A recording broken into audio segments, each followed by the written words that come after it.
Hello, everybody. Welcome, welcome, welcome. Sorry I'm late today. I overslept a little bit. Come on in, you all. The defense just finished the closing statement defending the monster, and now we are getting ready for the prosecution to come back and give their closing statement. We will go back over his statement here in a little bit after we get done here, but same old, defending Adam, thinking he's the biggest, uh, precious, lovable dad in the world, even though he admitted to basically, you know, dismembering his daughter. So, yeah, I want to say hello to everybody and come on in and let's see who we got in here. We got Charlie, Ada Cox, Misty Ray, Sammy, Angel Loader, Kiki Eyes, Always Late, Pauline One, Debbie Nelson, Lady R, and Carly Strogans. Come on in, everybody. The lady, we'll go back over the defense part and we'll just skim over it because I know y'all don't want to hear this woman go on for 4 hours straight about how much of a good person Adam is. But the defense, when they come back, is going to start his closing statement. So I hope he like gets into it, and I hope he like gets her. I mean, I hope he like defends this baby. This is his chance to be Harmony's voice. And if these jurors got any sense at all, hey D Boss, hey Crystal Bambridge, y'all come in. Hang on just a second, y'all.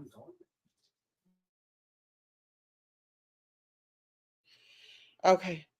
So if this guy, this is his chance to defend this baby with all of his heart and all of his soul. He's got to give it this chance, and this is the one chance to get it right.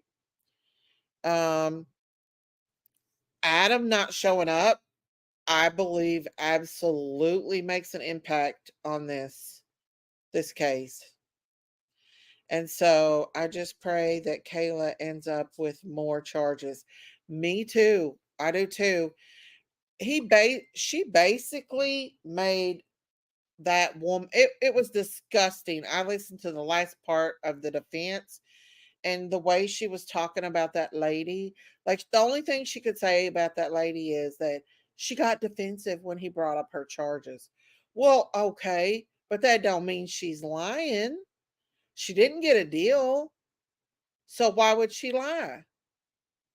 But she wanted it to make it look like that. Let's wager how long the verdict will take to come back. 2 days, in my guess, maybe. I don't know. Maybe not even that long. Um, but what we can pray for is wisdom in this case, for the jurors and God to open their eyes and let them see what kind of monster this guy is. Hey, Robin B, what kind of monster? Please don't. We need to hear it again. Thank you. Please don't. We need to hear it again.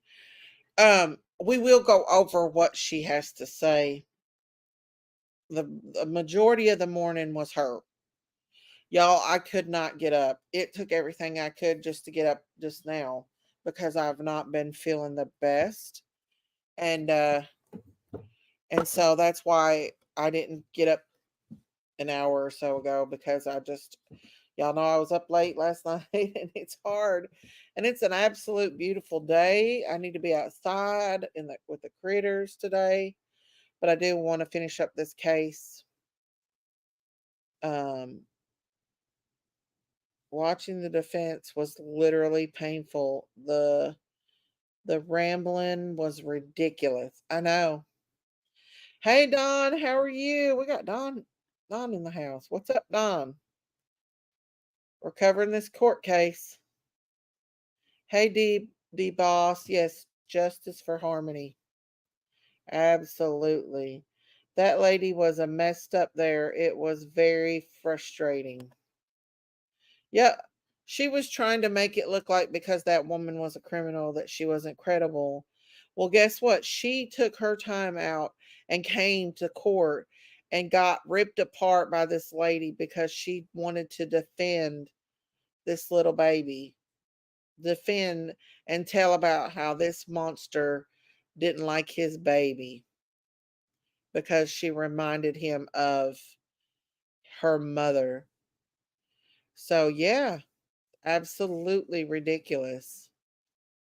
Absolutely ridiculous. And I hope the defense gives him, you know what? I was like, I cannot not do this. I was going to wait until all of it was over and do it this evening. But I was like, no, we need to hear the defense.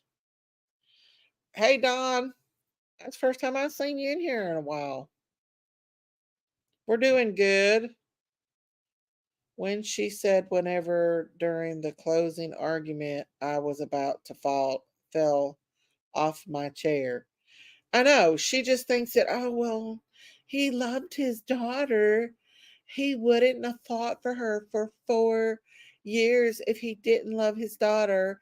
Yet he put her in a bag, packed her around for months, dismembered her body, and put lime on it, and then y'all know the story. What Adam did to that baby. Y'all know what he did to that baby. Honestly, I almost fell asleep during the defense, actually. I'm pretty sure I did. Yeah, because that woman is defending this monster that beat his child to death and then dismembered her after packing her around in a tote bag for months at a time. And, you know, the rest of the story. Do I think we'll find Harmony? Probably not.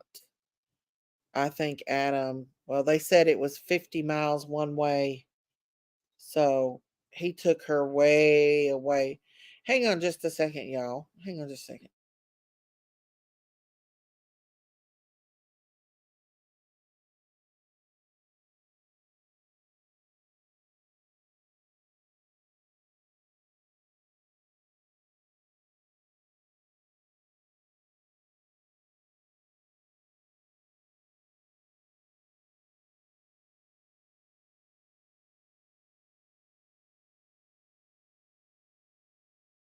Okay, guys, I'm back. Sorry about that. But yeah, they said 15 minutes and then the prosecution's going to come back with their closing argument. And I am so wondering what's going to happen, you guys, because and I can see YouTube has not put out my notifications like before. So hopefully they got Harmony's little pictures up there showing the jury. I do hope that the jury does have a sense, like common freaking sense. Like everybody says, oh, you need smarts. You need smarts to be able to survive. No, you need common sense to be able to survive. Smarts will only get you so much so long. But if you don't have freaking general common sense to see a monster like this, then yeah, your smarts ain't gonna do you no good. I could never do that job. My conscience would eat me alive. It was hard to listen to her. I know. Hey, Fonda Cheese Man. I'm still angry that this is second degree. That baby has so much abuse that it needed to be first degree due to the fact that it was planned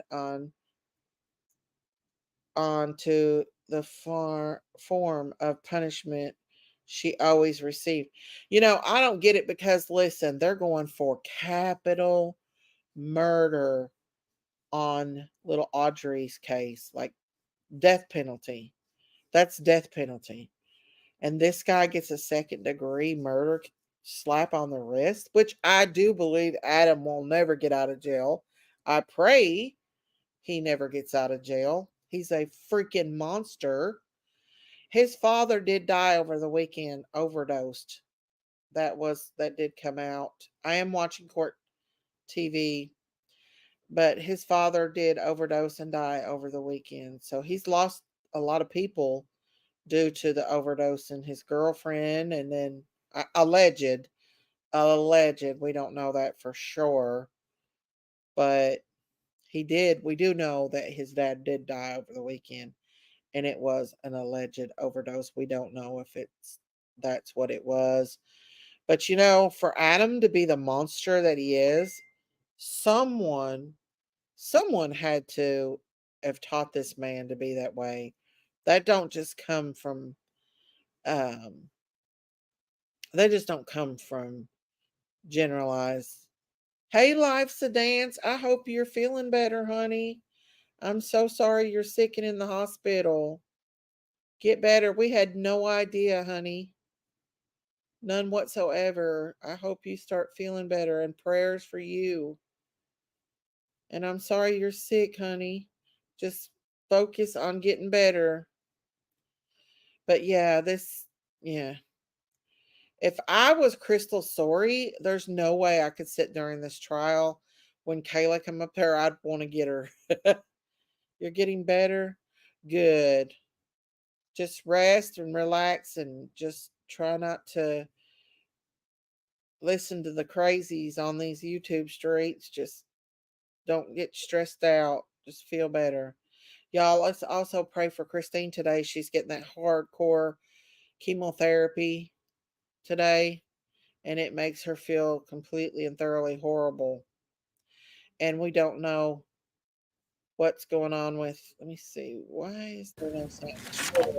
Okay, here we go, guys. We're back. Everybody ready? Yes. Okay. Attorney Smith, Attorney Brooks, ready? Yes. Okay. All rise for the jurors.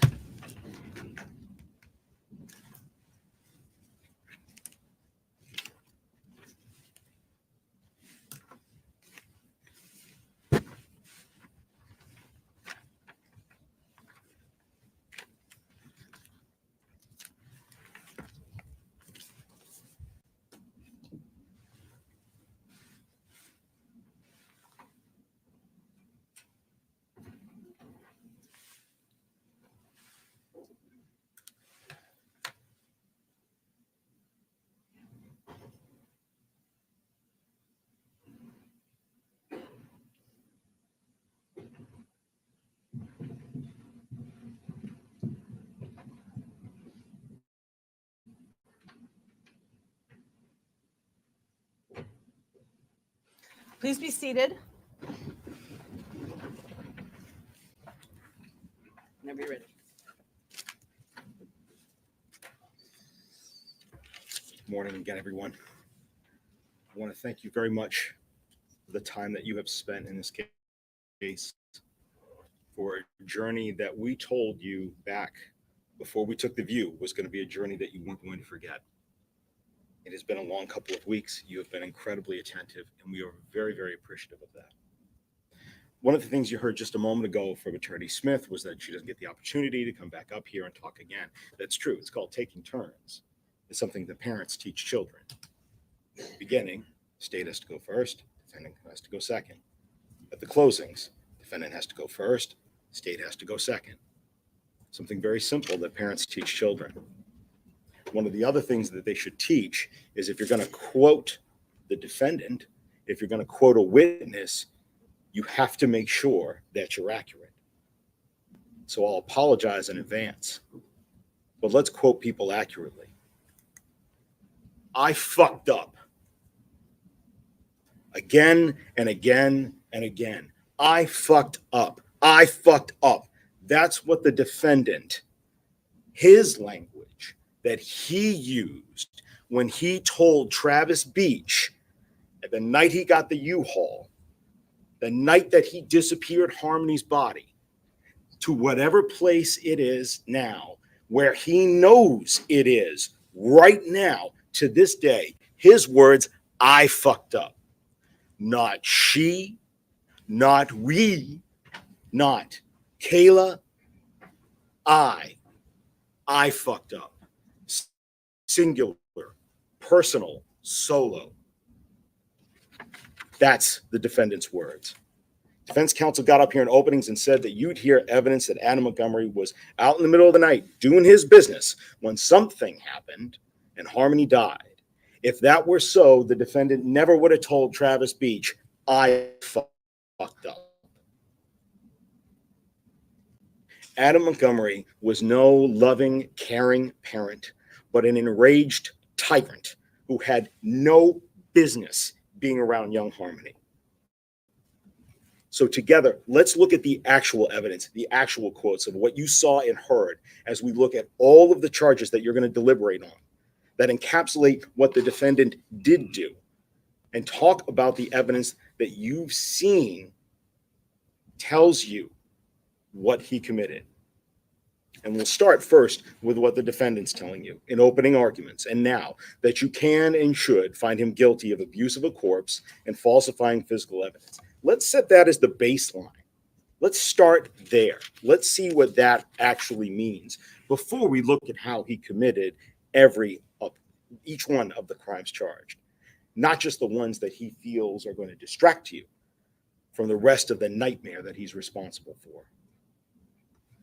Who carried Harmony's body away from the broken down car in the duffel bag, hid her outside of Colonial Village while they stayed in Anthony Badero's blue Audi for 2 nights, put Harmony under a ramp and then in a van and then in this cooler for weeks at Christina Lubin's house, into the CMC bag, into the walk-in cooler at Portland Pie Company, in the fridge, in the freezer, defrosted her in the shower, consolidated her body yet again, brought her to the Econo Lodge, tricked his friend into renting him the U-Haul, and then dumped her body somewhere. All to make sure that the evidence that could have been brought before you that shows that he's responsible for having murdered her would never be found.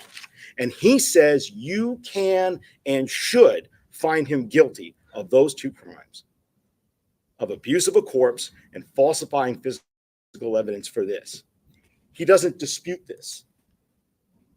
The defense said all of that in their openings, that the defendant did both of these 2 bolded things. Since day 2 of this trial, opening arguments, you should then consider not only all of the testimony, but also all of the corroborating testimony about all of those charges, those 2, falsifying physical and abuse of a corpse, to be true. So let's make it very, very painfully clear. From the indictments that you're going to be considering for falsifying physical evidence and abuse of a corpse, making this Harmony fit into this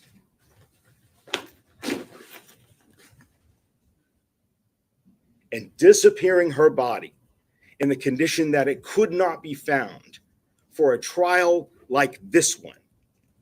The evidence was there. And the defendant's counsel professed to you that he's not disputing that, not saying he didn't commit these crimes. So you can check these 2 off the list. And with that, you got to remember the defendant gets no credit for this. He says that you can and should find him guilty of these, but he's not taking responsibility for them. He hasn't admitted anything. He's not taking responsibility for anything that he did. His argument to you is not because he's taking responsibility. It's tactical. Get him, boy, get him. He admits what he can't deny. And he denies what he can't afford to admit. He cannot deny each and every single one of these facts that were presented to you. That she died on the 7th, that he brought her in a duffel bag to Colonial Village, stored her under a deck, into a red cooler, in the closet it fit, in the ceiling it built. It's her blood in the ceiling at the Fit Shelter at 177 Lake Ave. And his fingerprints in the ceiling. Remember? Left-hand prints in the ceiling. The only other person being poor Mr. Mondrag, the drywall installer. Into the CMC bag to the Portland Pie Company, over to Union Street, consolidating her body even more, bringing her to the Econo Lodge, tricking Travis Beach, and dumping her body so it wouldn't be found. The argument that the defendant is making, he had to make. His concessions don't mean he's taken responsibility for these crimes. It doesn't mean that he's a man of principle or restraint, nor does it give his argument any credibility that because I concede all of this, well, the rest of it must not be true. The whole thing's true. And he's taken responsibility for none of this. So again, baseline, first things first, before we move on, these two charges and the charges that his counsel argued can and should find him guilty of, they're there. That's done. And that's the tip of the iceberg. It's all of the charges, every single one of them has been proven by evidence, not emotion, beyond a reasonable doubt that the defendant is the man who did all of these things. And that's because you saw the evidence. You went on The View. You saw witnesses take this stand and put themselves before you. And you looked them in the eye. And the same common sense that you use every day to tell whether somebody is feeding you a lion, a bull, or not, you used with those witnesses. And because of that, you know that this is true. Because you heard from people like Kevin Montgomery, Nick Ahern, Katie Moran, all talking about the defendant telling them in July about the worst thing he had ever done up until that point. You heard from Kayla, 2 days from Kayla, and all of the other witnesses that corroborate her, how he beat Harmony, this 35-pound child. Remember, Nurse Travers told you that she was measured just back in June before the July incident occurred. 35 pounds, 5 years old, 35 pounds. And you heard from all those witnesses, especially Kayla, about why he beat Harmony to death, when he beat Harmony, and how he beat Harmony. And you vetted what she had to say. And you saw the rest of the injuries that he incurred, and all of that was corroborated by the other evidence presented.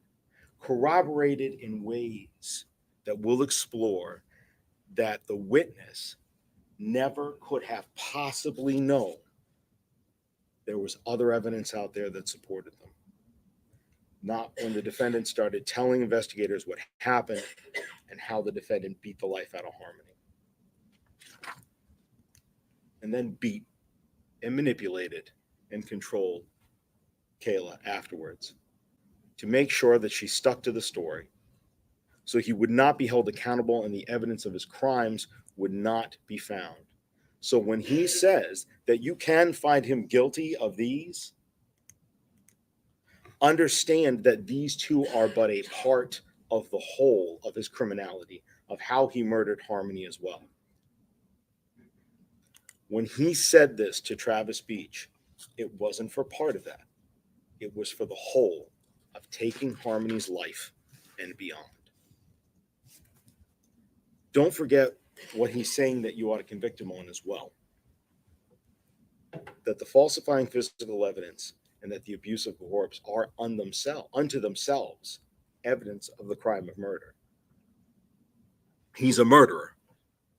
That's getting rid of evidence. That's what murderers do.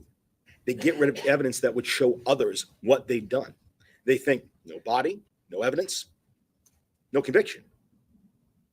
They silence witnesses into staying silent or even perjuring themselves so that the witnesses don't tell others what the murderer did. Because murderers don't want to be held accountable for their actions. Murderers want to get rid of the evidence. They don't mind abusing the body so that the evidence of how their victim was murdered can never be found or used against them. They clean bathrooms with ammonia after they get rid of the evidence, like this defendant did. They clean out the plumbing lines, like this defendant wanted to do. They desecrate and hide the dead so that the body cannot tell the story of how they died to the living. That's what murderers do. That's what the defendant did, because he's a murderer too. Now, let's really start now. Let's start and talk about what he did first to Harmony. Excuse me. Let's talk about what happened in June. Let's talk about the second-degree assault. You will likely never forget Kevin Montgomery's testimony as he was sitting up here, taking his time to thoroughly make sure he answered truthfully and recalled to the best of his recollection. And you are never going to forget how he described Harmony's face when he flew home from Florida, having been there in July, come back on the 22nd to see Harmony in the house in the kitchen. And we saw him relive that moment for us, admitting that he asked her, quote, "Oh my God, Harmony," or "Oh my fucking God, Harmony, what did you do to your face?" End quote. And how he told us Adam answered the question. Not Harmony. Adam did. She didn't do anything. I bashed her around the fucking house. That's not disciplining a child. That's not pulling her away or jerking her and not protecting someone else. If it had been, the defendant never would have said this when Kevin asked Harmony what happened, would he? Kevin Montgomery told you he was subpoenaed to be here. He did not want to testify against his nephew. And you saw it on his face that he remembered what the defendant said he did. Not Harmony answering the question. The defendant answered it for her. And remember how Kevin said the defendant said this. Another moment, probably not going to forget. When I asked Kevin about how the defendant said he bashed her around the house, Kevin, you'll recall, said, quote, "like a cocky son of a bitch." Nick Ahern told us he saw that black eye and how bad it was. And what did the defendant do? Lied to him. Nick told us how the defendant told him that it was from an injury from playing soccer. Nick told you he only saw it for what? How many seconds? 4 seconds. Only saw it for 4 seconds. Saw how bad it was. He described it as being pretty intense, that it was concerning to him, and that the defendant let her be outside for all of 4 seconds before the defendant told her to get back inside. And what did Harmony do? She obeyed. Nick saw him walk Harmony right back through the front door and then shut it. And so why did Nick hide Harmony away that day? Because he couldn't let a 5-year-old outside on a summer day, could he? Not when her face showed the mark of the assault that he had delivered on her. Shows everyone in the neighborhood, along with Nick, evidence of what the defendant did to her. Katie Morin told us that the defendant used other words to describe that day and what he did, besides bashing her around the house. Did she say a jerk? Did she say a grab? Did she say a yank? She did not. The defendant told her it was, quote, "the worst thing I'd ever done," end quote. And that he had supposedly backhanded her. That tells you that the defendant knew how badly he beat Harmony that day in July, that the defendant called it to Katie Morin the worst thing that he had ever done. And the evidence from the multiple people who saw how bad this was and who heard the defendant describe either inflicting it upon her or hiding her. Don't forget, we also have Demetrios Saros. When he first went to the house, was he able to see Harmony? He told you. Only from feet away, as the defendant was hurrying up and getting Harmony in the car and driving her out of there. And even a week later, when he finally does get to see Harmony, she still has a mark on her face. Finally, you've also got Kayla Montgomery, who told you she overheard the defendant's conversation with Kevin Montgomery and then confronted him because he told her it was from a lightsaber that one of the boys had been swinging around and Harmony got hit in the face. And she confronted him about it and said, "You said it was from a lightsaber." He said, "Yeah, no. What I said to Kevin was correct." He admits that he lied to her before when he told when he told Kayla that Harmony got hit by a lightsaber. More evidence that corroborates that what Kevin said happened, his conversation with Adam, where Adam admitted to hitting Harmony in July, did happen. Simply put, from multiple witnesses, from the defendant's multiple confessions, he committed the crime of second-degree assault on a 5-year-old in July of 2019. ADD. And of that, there is simply no doubt.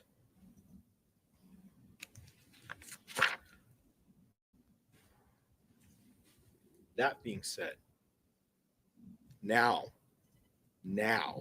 we can move on. Who and where and why Harmony was killed? Let's go through what the evidence showed us, one thing at a time. We saw that it was not alone with Kayla, not in the Colonial Village parking lot in the middle of the night, where Adam had gone to go do his business. Not that it was something that you heard that had happened. It was the defendant in the car on the morning of the 7th with his fists. And it was cold. We know it was cold. So cold that Padero's car died that night when they moved over into the Audi. Adam wrote to Matt Gendron, remember, that they were freezing, cold enough so that Kim Frayne went and gave them the battery pack to help give them the jump start. So we know it must have been cold enough that day that blankets in the back of a car did not appear out of place. Kayla told us how the accidents were happening, and yes, something had happened the night before, but she told you the night before was when the defendant first hit her. Why? For another accident that Harmony had had in the car. An accident that Kayla did nothing about. An accident that the defendant did nothing about and told Kayla to let Harmony lie in it. Kayla told you what it smelled like, and she told you to your face that she still did nothing about it. And in the morning, things were still the same. Kayla described for you how it started up again. It was still dark outside. She told you the first blow in the morning, it was still dark outside. We know that. Why? Because it's December 7th. Because it's before they get to the methadone clinic, and we know that the check-in times there are 7:05 and 7:09. And you know how dark it is in December, just a couple of days away from the darkest day of the year, December 22nd. When the defendant gets out of the car, goes in and gets his methadone, and then comes back, he finds Harmony has done it again. The smell of her inability to control her bladder and her bowels, something that she used to be able to do just fine for years. It's back again in his car again. The last place that he has, the only place that he has. And what does the man whom Kayla saw be so rageful do? And remember, that rageful wasn't just seen by Kayla, wasn't it? We heard from Rose Smith, the driver, years later, 2021. She told you that after giving Kayla a ride to the methadone clinic with Adam and coming back, that Kayla had had bruises that day, terrible black eyes, and that she tried to give her phone to Kayla. And her words were that when he wrenched that phone out of her hands, he told her, "You are not giving that phone to my wife." And she described his face how? A look of pure rage. What does that person do when they get back to the car after their methadone and Harmony has soiled herself again? All he has is his car and his rage and his fists. And Kayla described for you how that went on. For the length of time the same length of time that you took driving from the clinic here on Market Street up to the Burger King on Hooksett Road. You drove that drive. You know how long that is. And as the smell continued, she described that the hitting continued. And Harmony took blow after blow until she was moaning. And the defendant points to the fact and says, well, other people, they should have been able to see in the car. It's cold. It's dark. We know there's snow on the ground. Snow in New Hampshire means salt, which means the windows probably look the exact same that yours and mine did this morning. It's not easy visibility. Plus, think about it.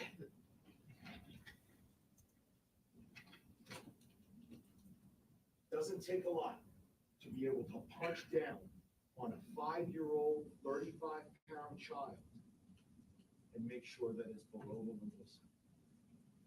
Not for him. Not for Adam Montgomery. Not against Harmony.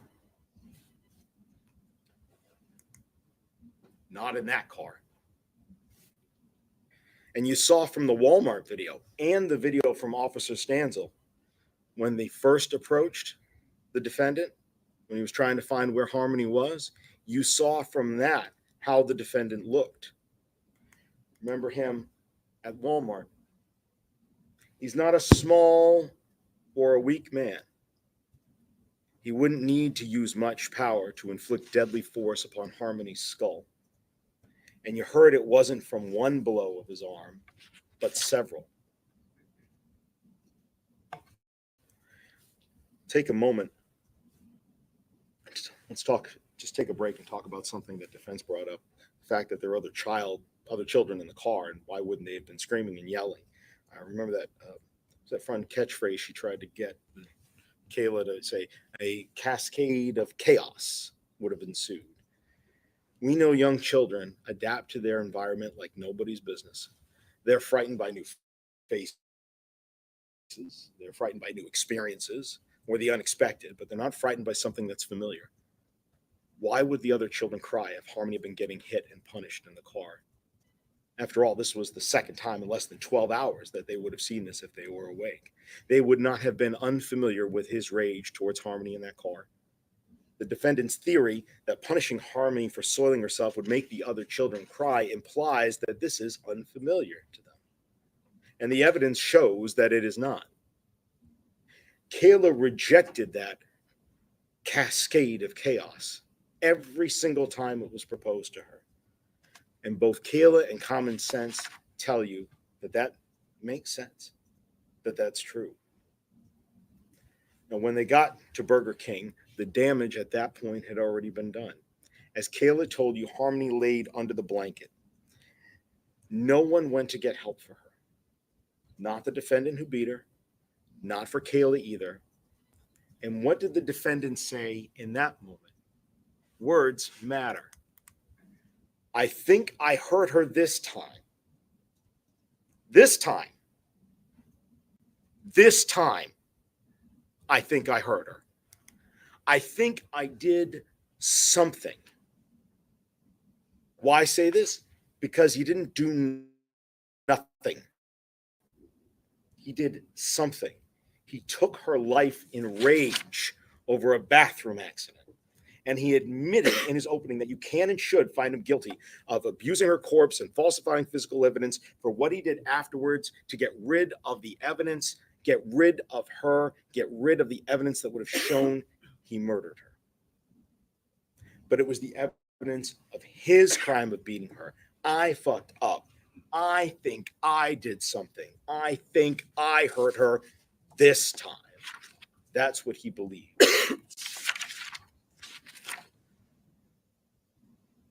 You saw Kayla testify. You heard for 2 full days practically while she was on the stand, having to tell you what she saw having happened. And Kayla did nothing. She did nothing. She did not parent Harmony. She did not clean Harmony. She did not change Harmony when she soiled herself and the defendant told her to leave her in it. She didn't stop the defendant She didn't try to get Harmony help. She didn't call 911. She didn't yell out. She didn't run out of the car. She didn't disobey the defendant. She's not seeking help. She's not seeking attention. He went through the trunk to get her, not her, because she did nothing. Later, she didn't betray him until after she even lied in grand jury and committed perjury for him. She didn't lift a finger. She did nothing. Nothing at all.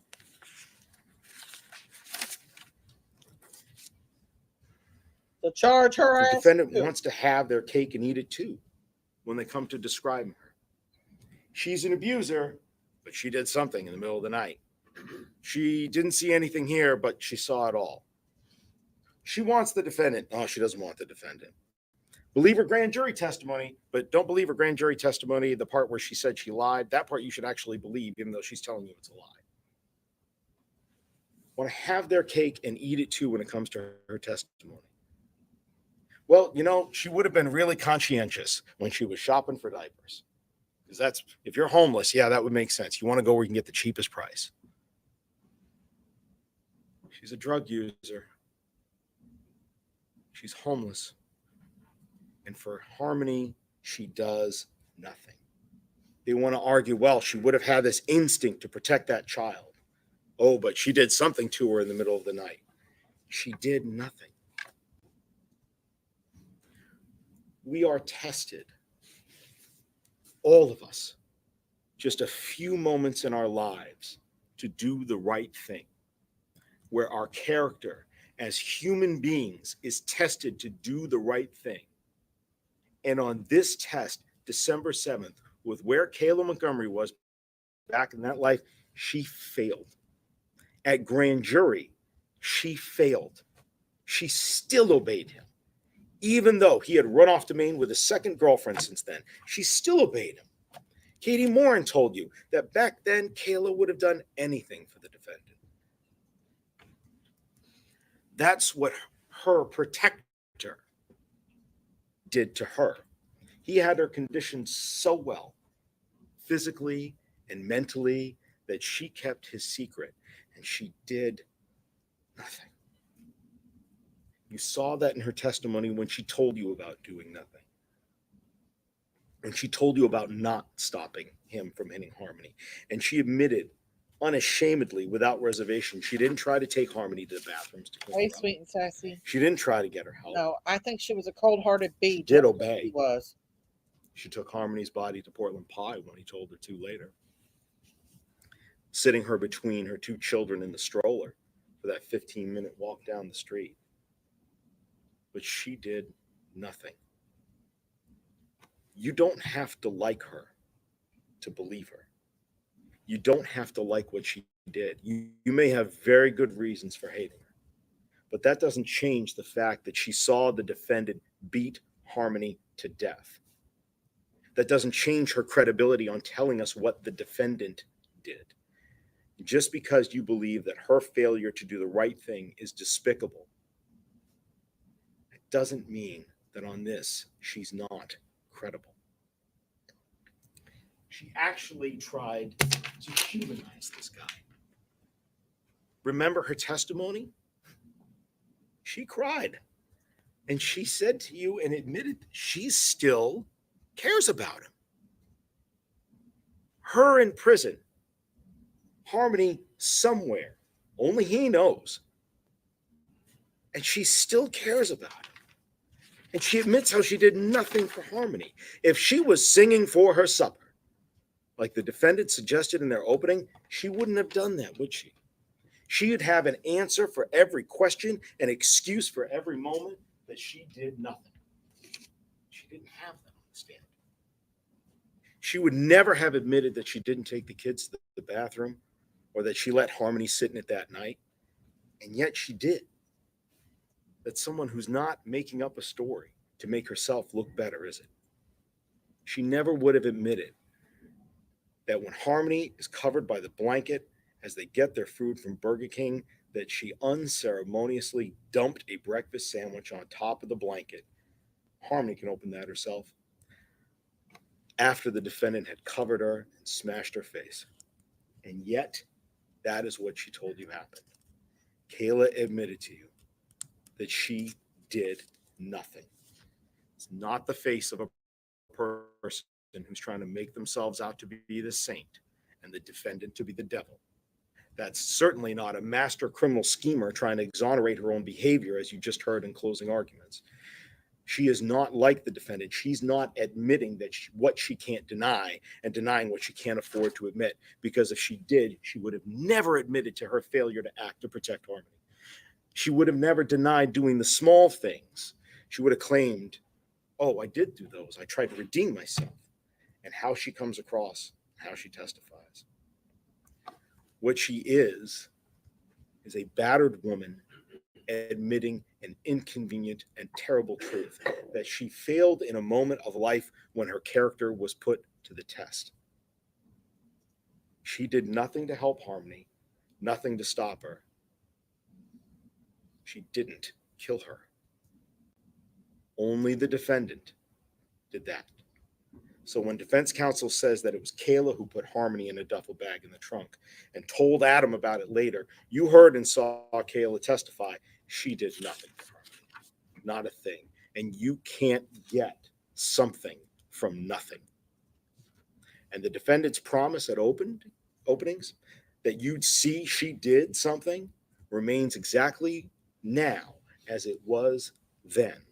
And it's a false promise.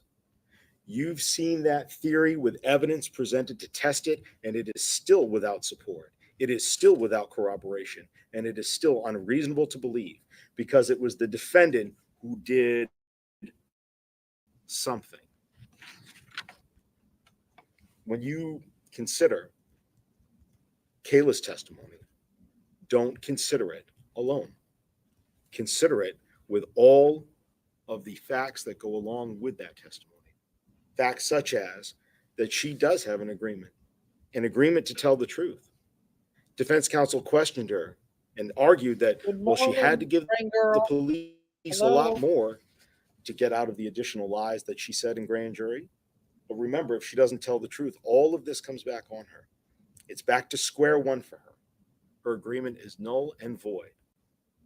But the evidence that you saw, how thoroughly the police investigated this case, where Harmony is, location after location after location in New Hampshire, Massachusetts, 900 plus pieces of evidence to help find out what happened, has only corroborated Kayla about who killed Harmony, about when she died, who hit her, who mangled her body, and who dumped her where she is now, somewhere between here and the Tobin Bridge in Massachusetts.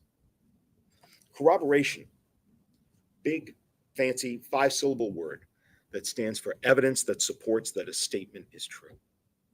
If you just had Kayla's testimony alone, with her truthful testimony on the elements of the crime charged, that would be enough for you to go ahead and find the defendant guilty of all the charges.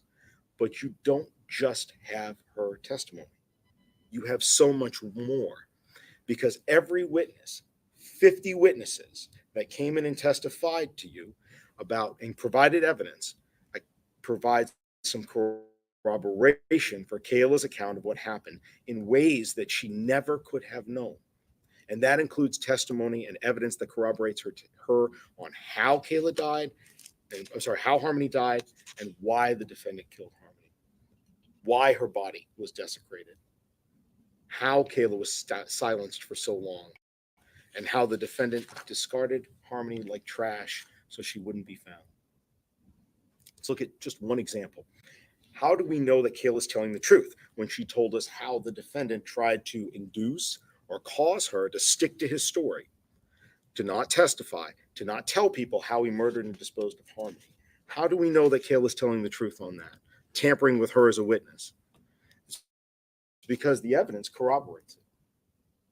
Nicole Giles told us that Kayla was still at the Fit on Lake Avenue, the Families in Transition Shelter, when she saw bruises on Kayla's body. This is back in January of 2020, before Harmony was ever known to be missing. And Kayla is admitting to Miss Giles that the defendant is beating her. And she, what? She asked Miss Giles not to tell anyone. Having just been homeless, now living in a transition shelter with 2 younger children, and having been tested before and failed to get help for her child, she stays silent. She obeys and sticks with the defendant's story.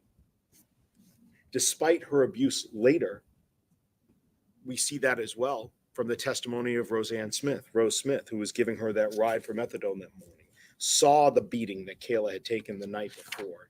And as she again saw pure rage in the defendant's face as he came and wrenched the phone out of Rose's hands, saying, "You're not going to give my wife that phone."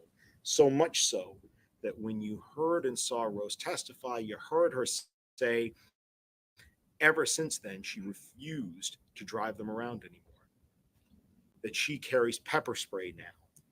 And she said, quote, "Something I will never forget."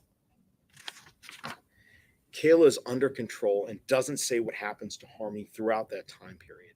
And he believes that she's helping police. You heard testimony about how he believed the police were listening in on him and tracking him, and that he was ripping light fixtures down, that he was breaking thermostats and electronics. Kayla told you that he was paranoid that she was working with police and was being listened to. It's not a sign of mental illness. It's not a sign of being sad. A sign of guilty conscience. A sign that you want to continue to exert control, and you should think of it as such. That's corroborated by Dennis Cloutier. Remember the handyman at 644 Union Street. He saw the ripped down electronics, the broken thermostats, and he made the repairs. We also see more of that witness tampering from the testimony of Tara Hilbert next door on Orange Street, when Kayla finally does escape physically the clutches of the defendant, to the cycle of abuse that he had perpetrated for so long. The defendant didn't want to be found out. And since he silenced Kayla because he didn't want to be found out what he had done. And you know that from the very beginning. Don't forget the Facebook messages to Travis Beach. The U-Haul was still out there. What did he tell Travis? The day after, the next morning, when he's trying to find out, Travis is trying to find out where the van, because it's supposed to be back, what does he tell Travis right then? "Please don't message me stuff like this on Facebook again." Just like getting rid of the body and destroying physical evidence, convincing witnesses to what you've done to stay silent, that's what murderers do. That's what this defendant did. They silenced them into staying silent. And the defendant did that for so very long. He made sure that it was his story that was being told. He continued to tell his story and different variations of it to everybody. His lie that he created. To Christina Lubin, remember, this would have been the first day after they got booted out of Anthony Badero's Audi. At Christina's place, tells her, "I dropped her off in Massachusetts with her mother." Jessica Guerin tells her over a year later, while she's delivering a gift for her boyfriend, tells her at that time, "Oh, my other daughter, she's down in Massachusetts," and quickly changes the subject. Demetrios Tsaros, the former DCYF employee, tells her, "Nope, send her down to her mother in Massachusetts." Did that right around Thanksgiving.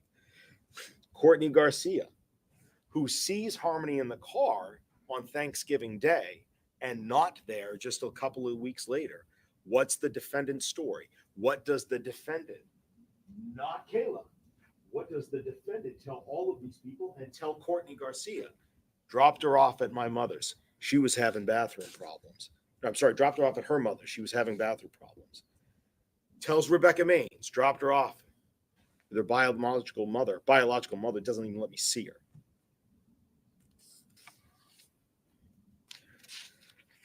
A clever lie that works if Kayla sticks to the story that he's told everyone.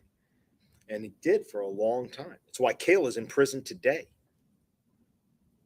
And corroborating evidence comes not only from the witnesses, but again, from evidence of receipts and from photographs, because a picture does speak 1,000 words.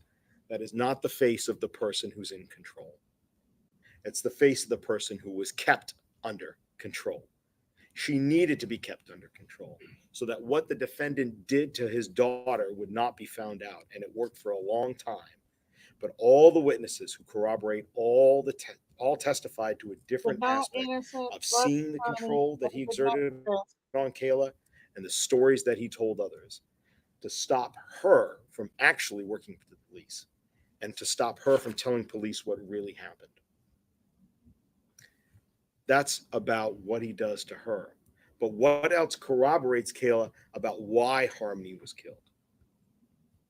The defendant again, not only about why, but telling Courtney Garcia and Rebecca Maines that why she is no longer with him, or one of the reasons at the time he gets rid of her, is because she's having bathroom accidents. So you know that that's the reason why he did what he did to her on the morning of December 7th. He's still mad about why this happened. He's still talking about it months with Rebecca Maines, years later. It's why he killed her, having accidents in the car. When Kayla said that the defendant hit her overnight and says words of, "You have to stop doing this," that's corroborated by what he told Courtney Garcia and Rebecca Maines, that he got rid of Harmony because she was having accidents. Rebecca Maines told us just yesterday, a friend of his, a close friend of his, that these accidents are what made him take Harmony away to, what did Rebecca testify? The defendant told her, a better place for Harmony, a better place. He told her that he thought Harmony was having these accidents on purpose. And Courtney Garcia especially recalled that the defendant said the accidents were happening while they were living in the car. So when the defendant says there's no evidence to support Kayla about what happened in the car, you know that's not true. Rebecca Maines could not have been clearer yesterday when she told you and clarified for both sets of counsel that the defendant told her he hated Harmony because Harmony reminded him of Harmony's mother. She could not have been clearer about that. Remember, if the defendant himself agrees with his displeasure and anger at Harmony when he got rid of her, and that was because of having accidents in the car, and when he says it to other people, that's not a coincidence. That's corroboration. Corroboration that he was angry at Harmony for the bathroom accidents. Evidence that even though this little 5-year-old girl that he thought was doing it on purpose, evidence of why he was so angry that morning. What else corroborates Kayla's account of when Harmony was killed and what the defendant did to her? Matt Gendron and Kim Frayne. Both of them corroborate the time of when this occurred. Both of them corroborated because, hey, Kayla told you it happened when they were back, when the last night that they had their car going into the morning, the drive from the methadone clinic to Burger King in the morning on December 7th. And after that, they move into Anthony Badero's outing.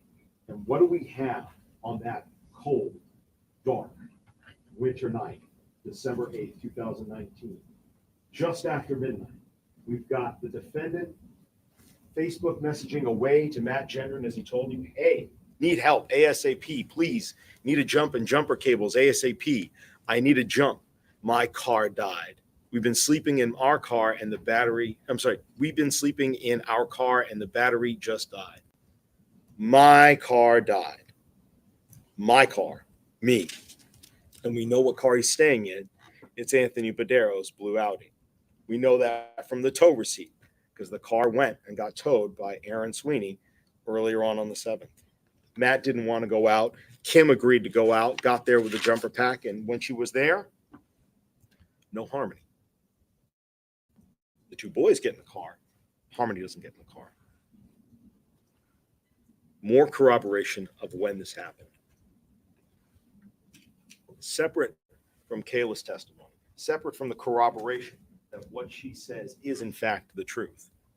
What is unreasonable to be believed? What is not corroborated? What's not corroborated is the defendant's theory that something happened in the middle of the night while he wasn't there. There has been no evidence of that. I'm going to talk about Mr. Badero for a few more minutes. The defendant proclaimed in opening that that he wasn't around that night because he was doing his business to get them out of that car. He's unemployed. He got no business. What business have we seen or heard any testimony about? He wasn't out working for Anthony Badero, making money and doing his business, because Anthony Badero showed us he's not the type of guy who's going to go ahead and hire the defendant to go out and work for him in the middle of the night. Tony Badero is not the type of guy who lets a homeless family stay in his car for more than 2 days. He was the type of guy who the family wanted to make sure didn't find out that they were living in Tony Badero's parking lot before their car broke down. And Tony Badero was definitely not the type of guy who was going to trust a homeless drug user who buys drugs from him to drive his car around at the middle of the night to help deliver drugs. Mr. Badero testified that he drove his car back then, despite not having a license. It's not reasonable for you to believe that he is going to have Adam Montgomery drive him around that night, either to deliver drugs or in exchange for drugs. In fact, remember, Mr. Badero admitted to you that when he met the defendant, it was in the late summer of 2019. When? The one time he told you that he had the defendant drive him. And what was he driving to? The courthouse, on charges for Mr. Badero getting caught for driving without a license. When you go to the courthouse for charges of driving without a license, probably a good idea if you don't drive your own car. Probably a good idea to have somebody else drive you, which is what Mr. Badero testified to, that was the one time he had the defendant drive his car. And that's back in the summer, long before the family's homeless, long before December of 2019. If the defendant gets pulled over making drug deliveries in the middle of the night, as defense is suggesting you, Mr. Badero's got a lot bigger problems to worry about than driving around without a license.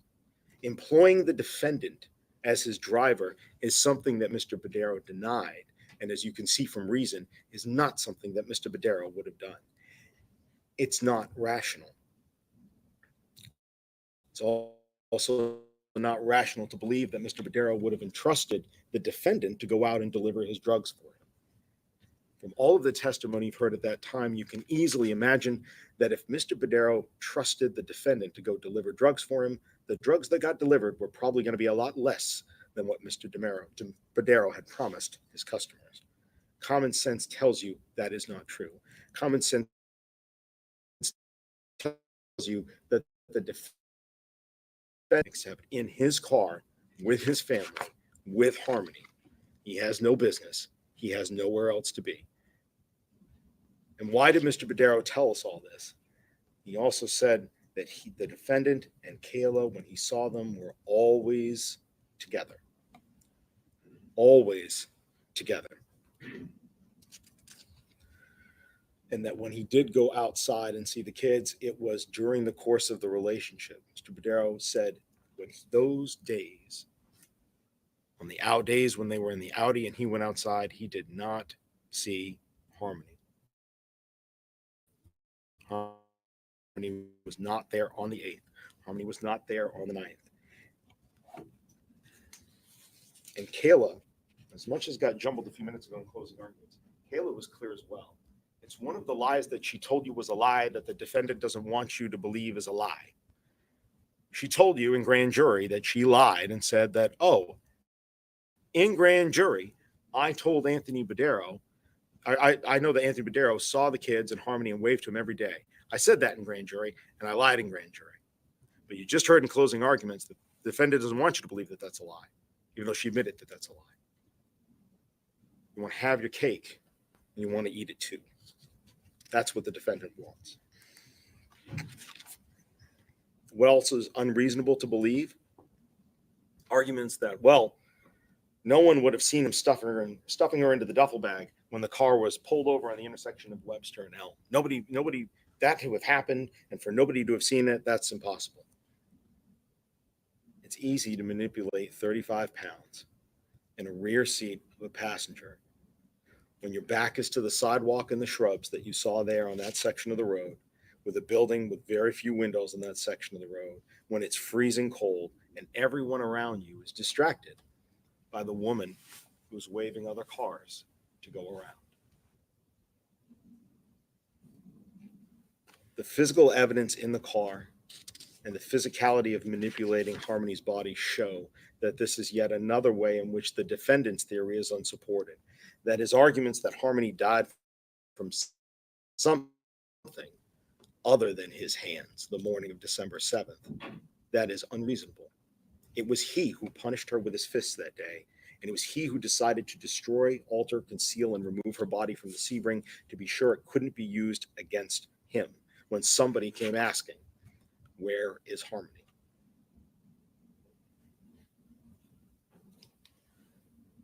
You may, when you're back in deliberations, be looking at the evidence in this case, different pieces of evidence that are there, photographs, diagrams, having a good understanding of where everything was, where it was found. And you may be asking yourself, why don't we have more forensic evidence here? First of all, the defendant is telling you that he falsified physical evidence. The other thing is that, as experts have told you time and time again, each one of the experts that got up here, time and elements can wear down DNA and fingerprints and blood. They were able to find DNA 106 trillion times more likely from a female child of the defendant and Crystal Sorey on this toothbrush in the very back of the trunk.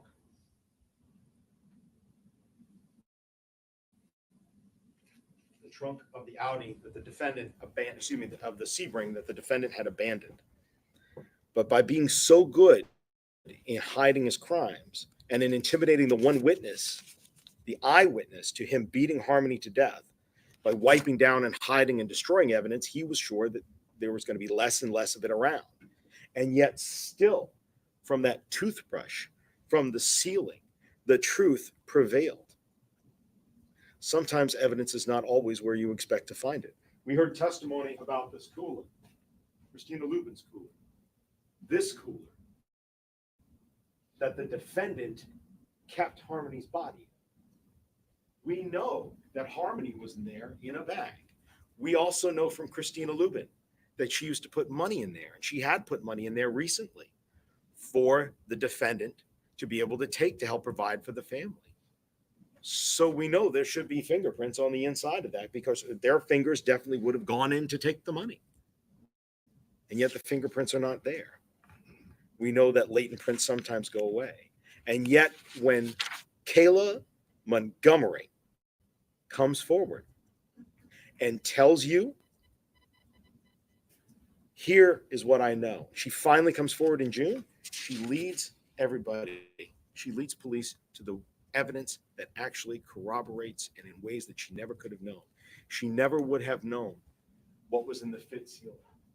She never would have known that police would have been able to find a sample, an example from CMC of the bag that the defendant had stuffed Harmony into. She told you she initially thought with police this was the bag. She never would have known afterwards that Emily Thompson and Cameron Gibney both saw the bag in the Portland Pie cooler. She never would have known about what had happened and was found and was discussed in testimony about the Union Street bathroom, the ATM records, the Home Depot receipt, the Econo-Stay Lodge, the rental records. She never would have known that when she came forward with this.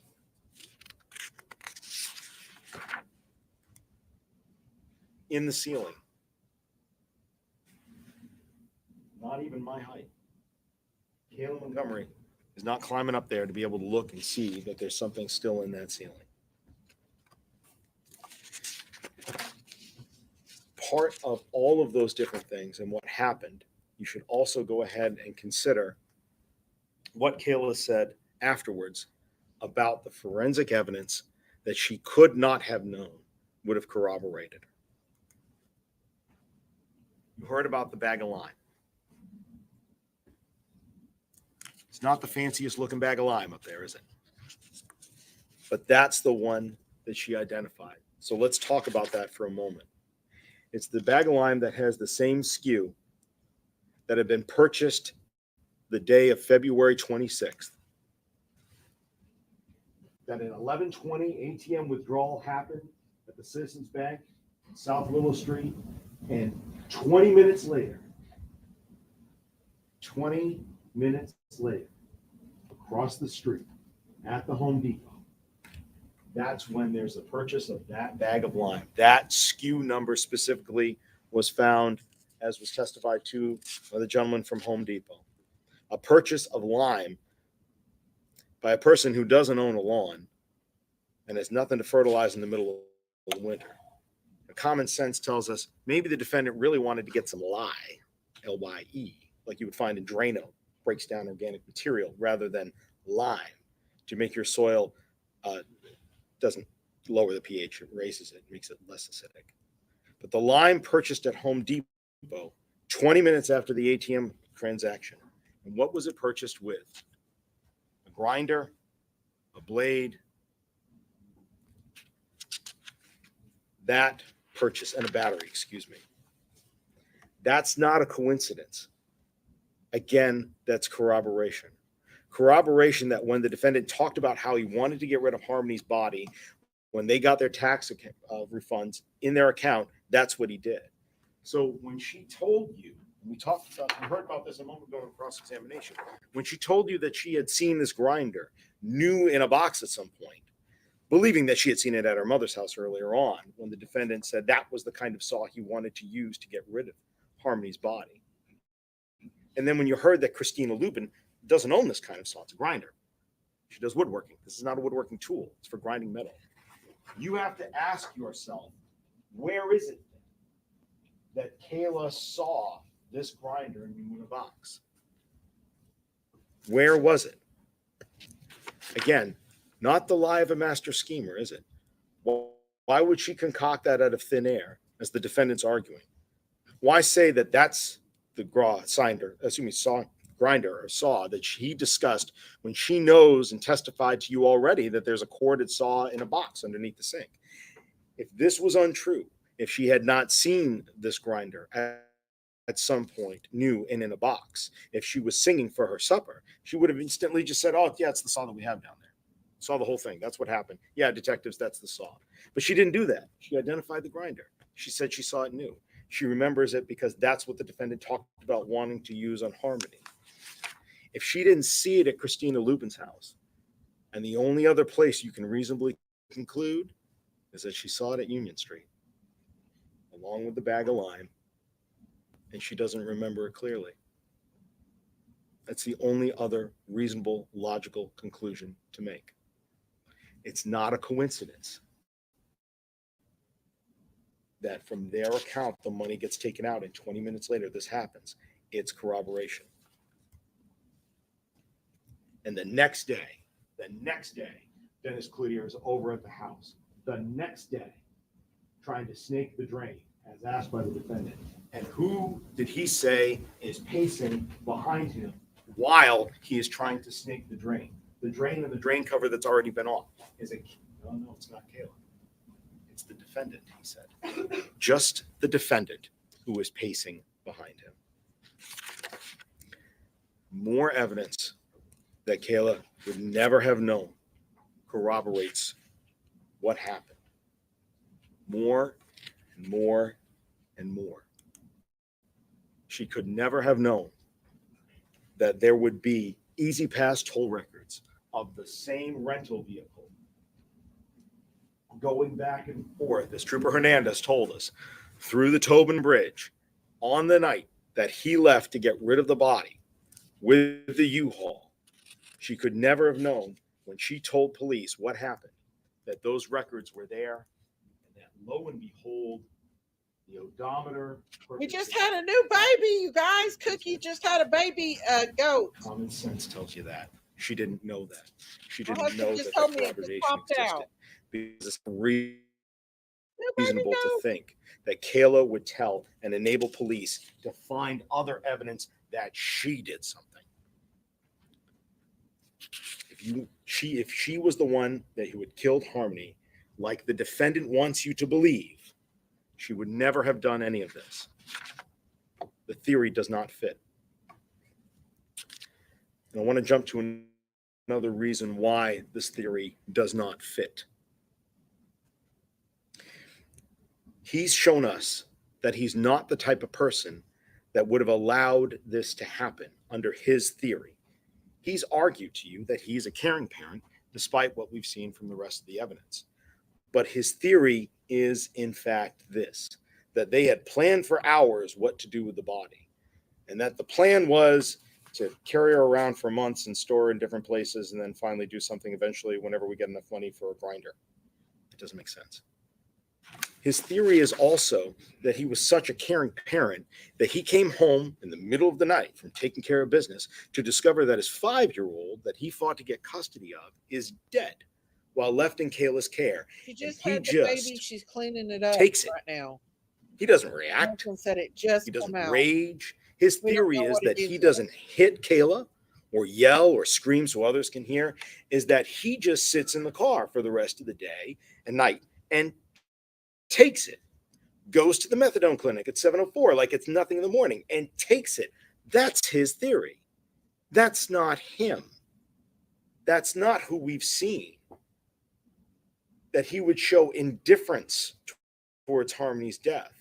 That he bags, carts, stores, stuffs, frees, thaws, squishes, consolidates his child. He does all of that, then leaves Kayla for another woman, leaves her with this woman that he's arguing to now killed one of his children, leaves the other kids with her, and then takes off to Maine, goes on to live his life. That's not him. That's not him. That's not what we've heard. He doesn't do nothing. He would not have been the passenger in this situation. He's the driver. What the defendant suggests his reaction was would not have been his reaction if Harmony just died in the middle of the night from something and he came back to find her in a duffel bag in the trunk. So we know that theory that depends on you believing that he's that type of person does not work. It is a fantasy. It is beyond belief. It is a bizarro world that the defendant would have you believe in the light of discovering that his offspring is dead, that he does nothing, and that it's Kayla who's always doing the something. That's not reasonable because it's not supported by the evidence. Not with the defendant's lies to others. Not with the actions that we've seen him take towards Kayla. Not with the evidence that he left on Kayla's face and arms and back.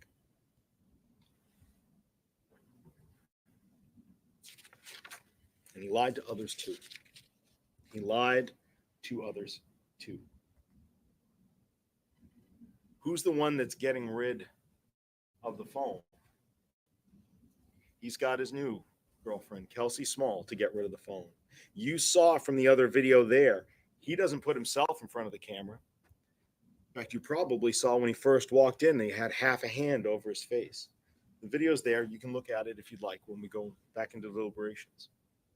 He lied to the tow truck driver about his address. He had to abandon the car. It was the crime scene.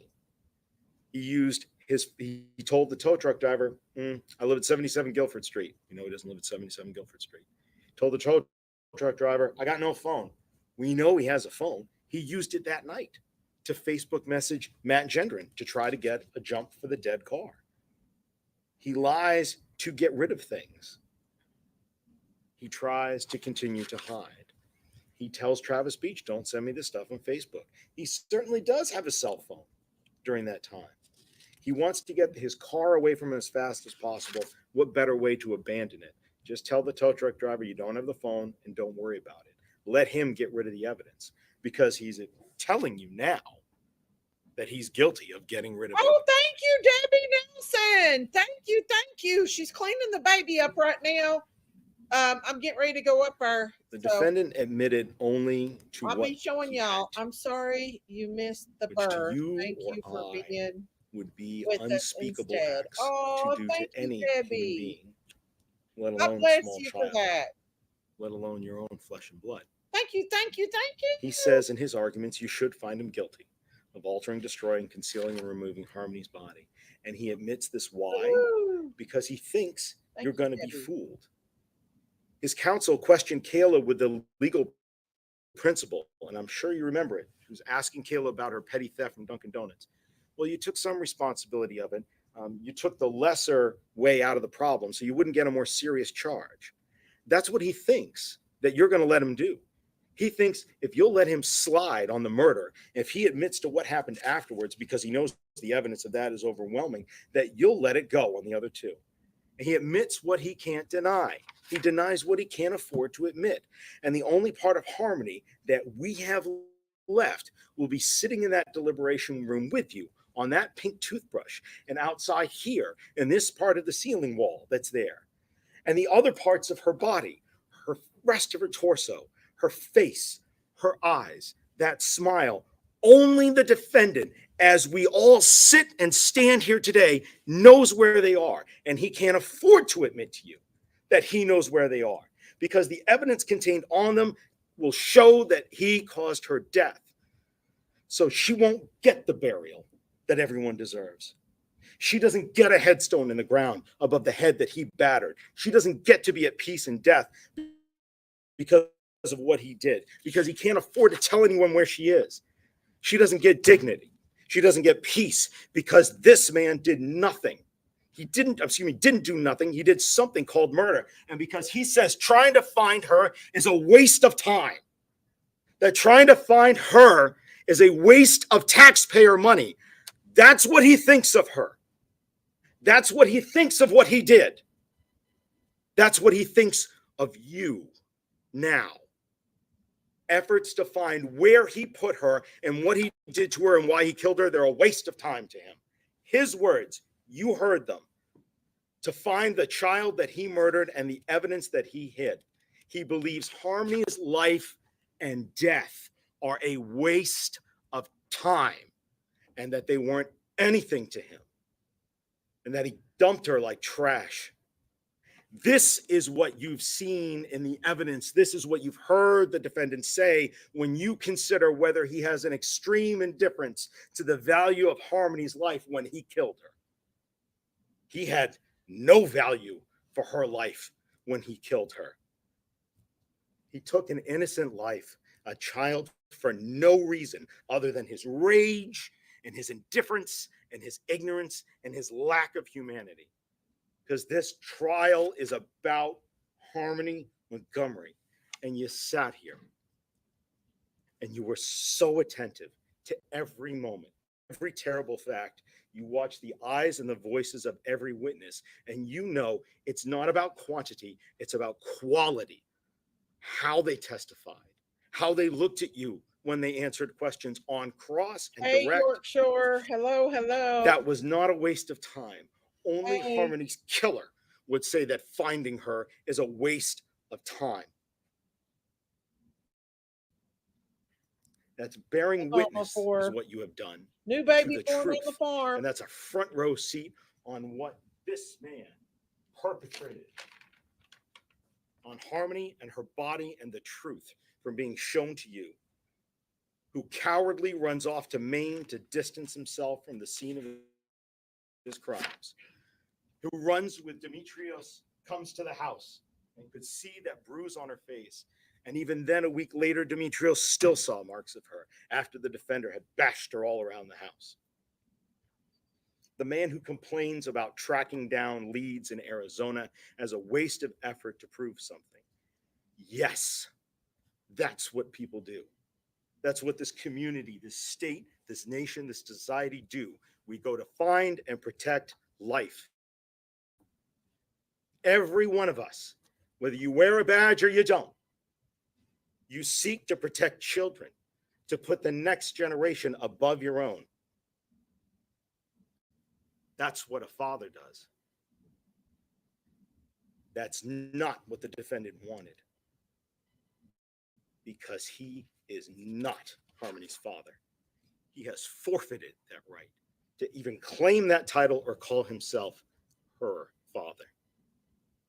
She was never a daughter to him. Not in July, not in December, not in that phone call, not from the moment of her death, continuing up through this very day when he knows where she is. He killed somebody he didn't see as a daughter. He never saw her as a blessing. He beat down something he saw as a nuisance, that he saw as an inconvenience. His behavior to the bathroom accidents shows you that in that moment, when he killed her, she wasn't a person. She was an object, thing. And he was mad at this thing that ruined his car. And he hit and he hit and he hit this thing to make it stop doing what he didn't want it to do, to teach it a lesson. Until he said to Kayla, I think I hurt her this time. I think I did something. And he might as well have said, I think I broke it. And that's what he did to her. Afterwards, only proves that his actions don't believe that he murdered his daughter. He broke one of his things. And like any broken thing that somebody never really loved, they throw it away. And that's what he did. He may have genetically donated half of his DNA to her, but he was not her father. She was an object that he beat, stuffed, threw, and shelved in a walk-in cooler. Cameron Gibney told you she was down next to the mustard. She was an object made even tinier from her 35 pounds when she was alive by defrosting and consolidating her down, that he took to a hotel and he drove through some tolls and he threw it away. And he knows where she is right now, but he believes it's a waste of time and taxpayer money to try to find her. So don't you ever think that this man murdered his own daughter. Rebecca Maines told you he hated Harmony because she reminded him of her mother.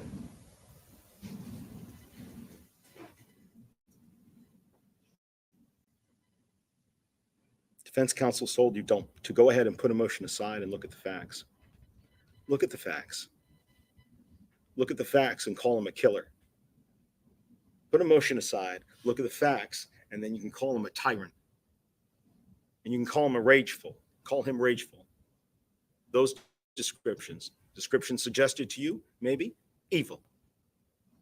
But don't call him a father.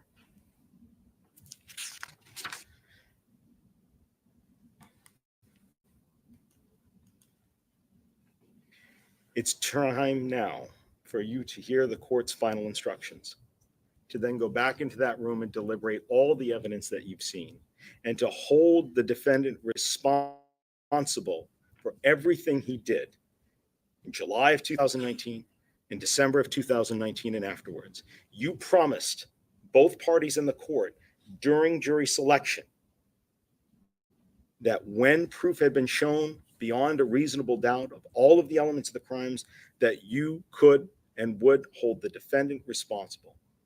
And now, not all doubt, but all reasonable doubt. And that proof has been shown.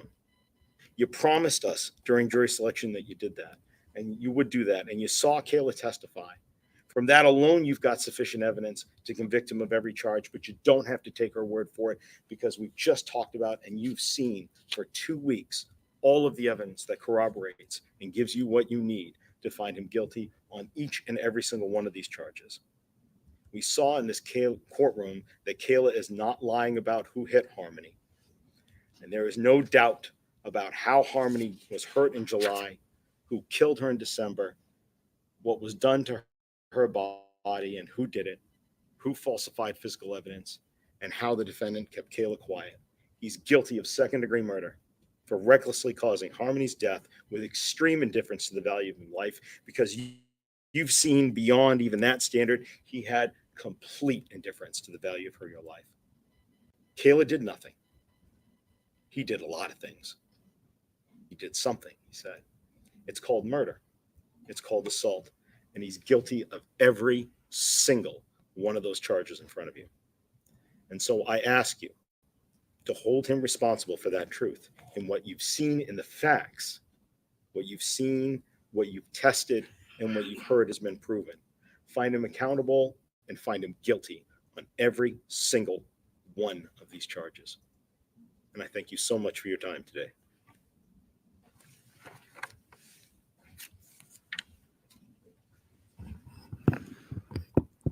All right, ladies and gentlemen, I'm now going to give you my final instructions. As I said to you earlier, you will have, I'll send 12 sets of all the instructions, both the ones that I gave to you prior to opening statements and the ones I give to you now as a whole. You will have written copies of these instructions with you in the jury deliberation room, so please listen carefully. Please remember that in order to reach a verdict in this case, whether it is guilty or not guilty, your verdict must be unanimous. Prior inconsistent statements. In deciding whether to believe a witness, you may consider whether the witness made statements before trial which were not consistent with the witness's testimony at trial.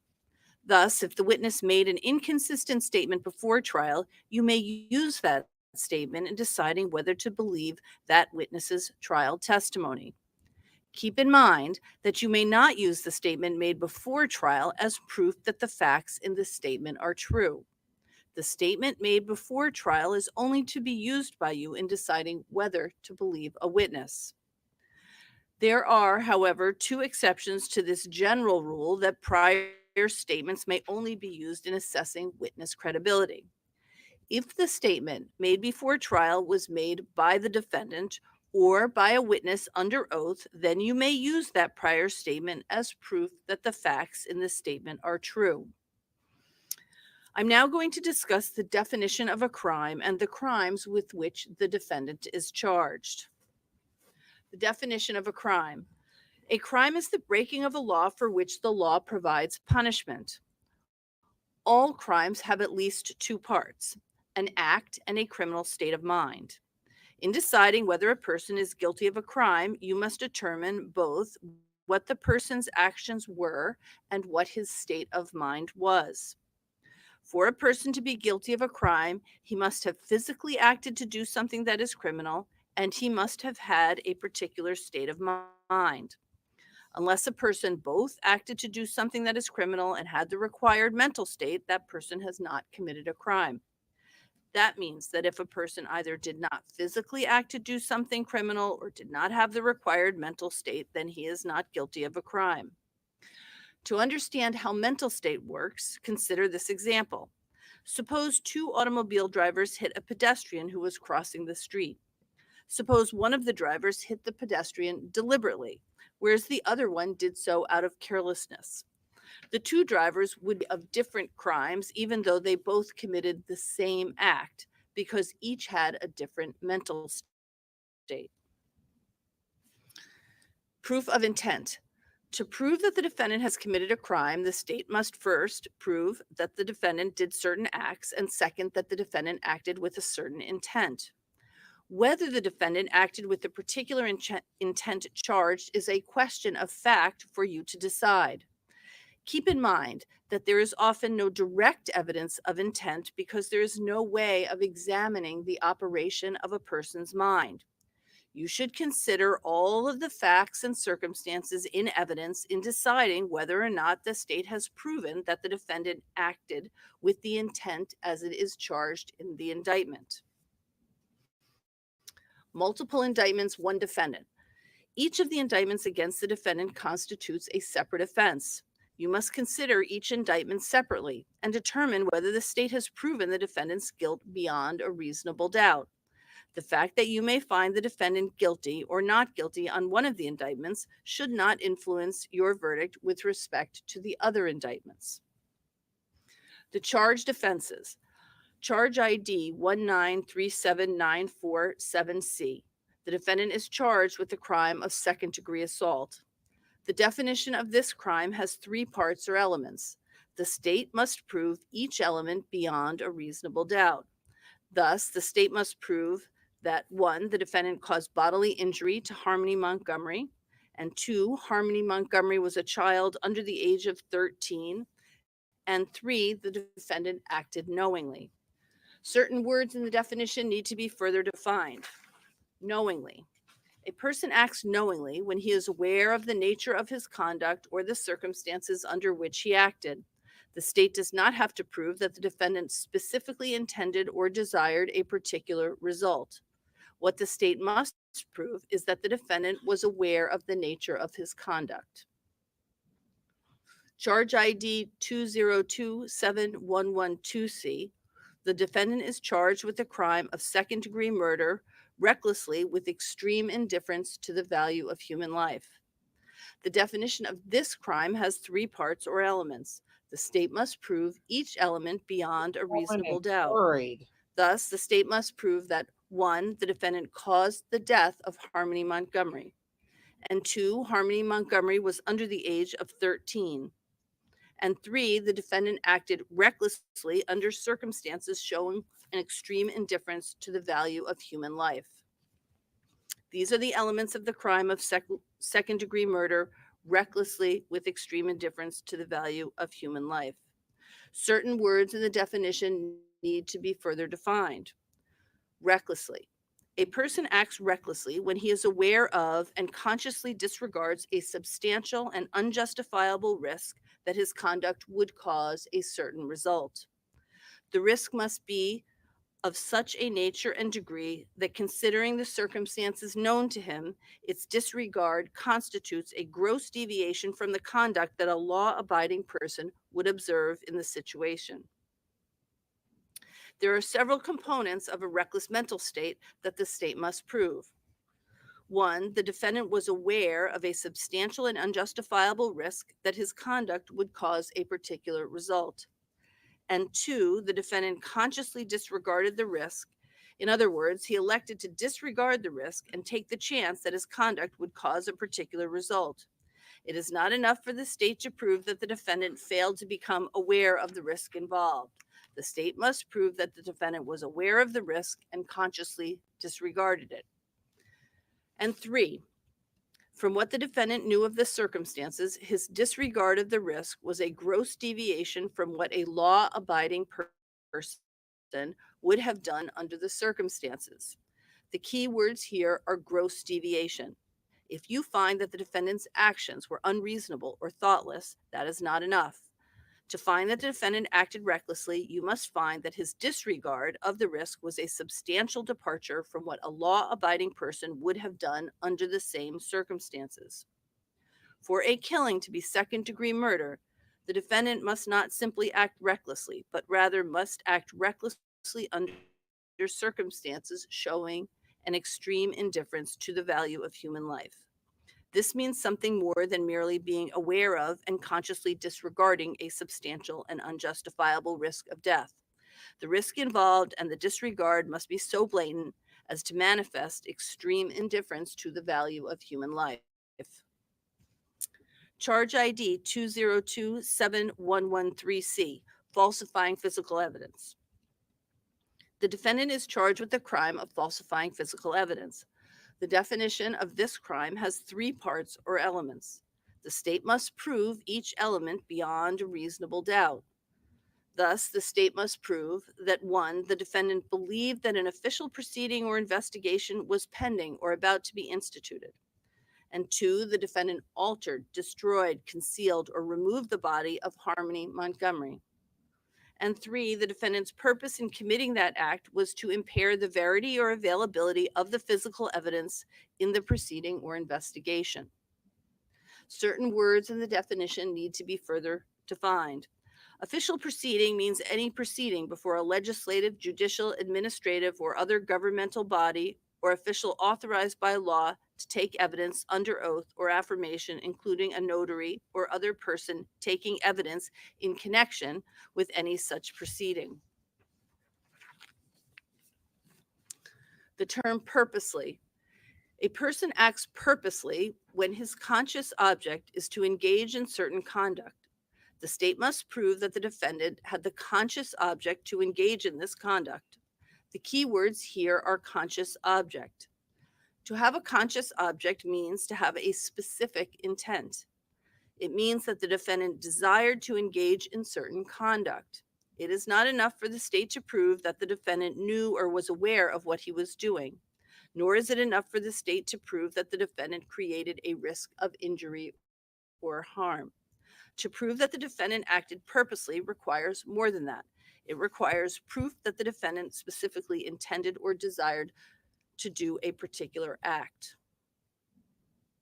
Charge ID 2027114C, abuse of corpse. The defendant is charged with the crime of abuse of corpse. The definition of this crime has three parts or elements. The state must prove each element beyond a reasonable doubt. Thus, the state must prove: 1, the defendant removed, concealed, or destroyed the corpse of Harmony Montgomery or any part thereof.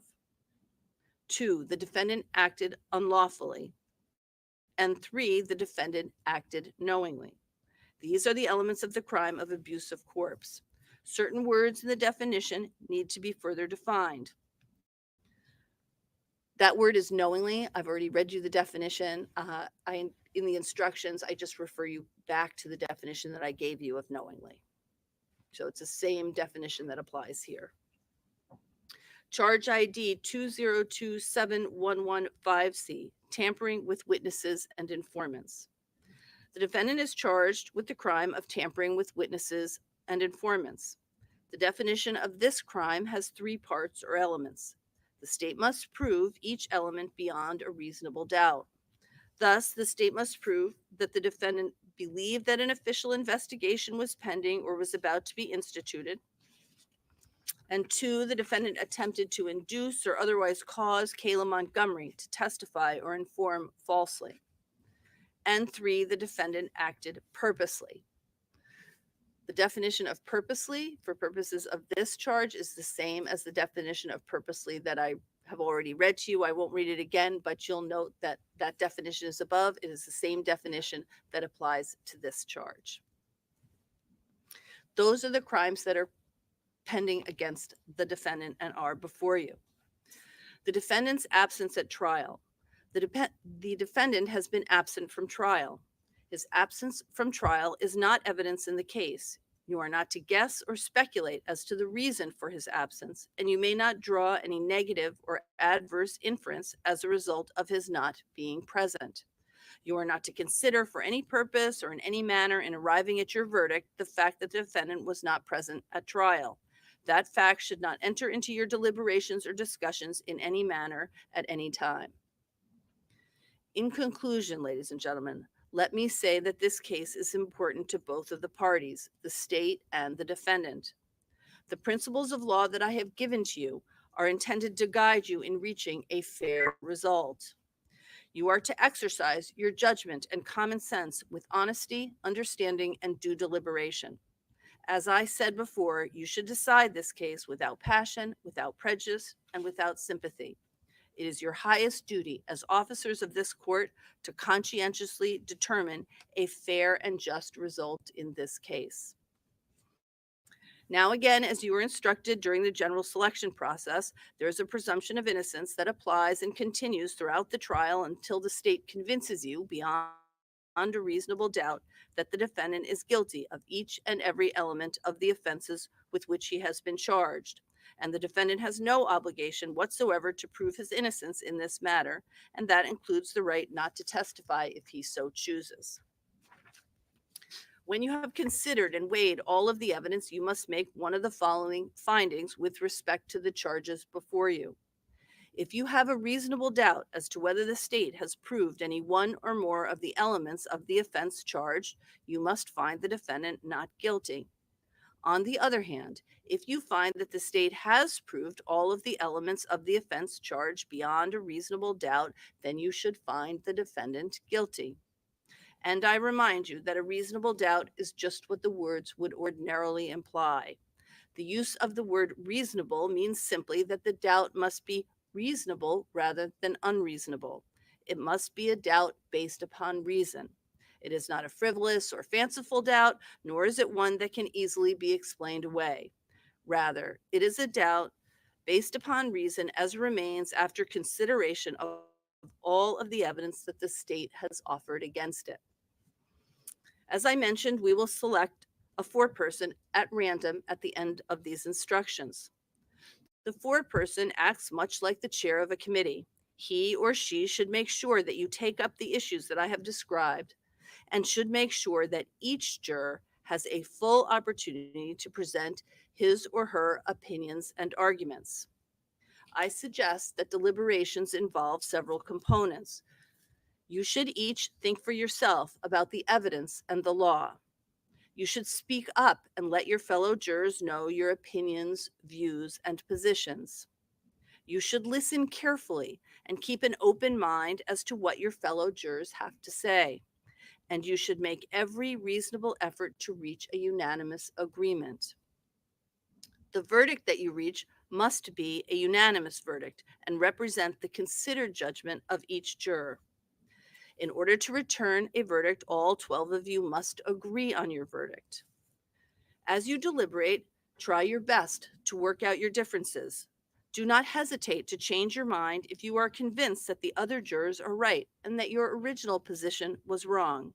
But do not change your mind just because other jurors see things differently or just to get the case over with. In the end, your vote must be exactly that, your own vote.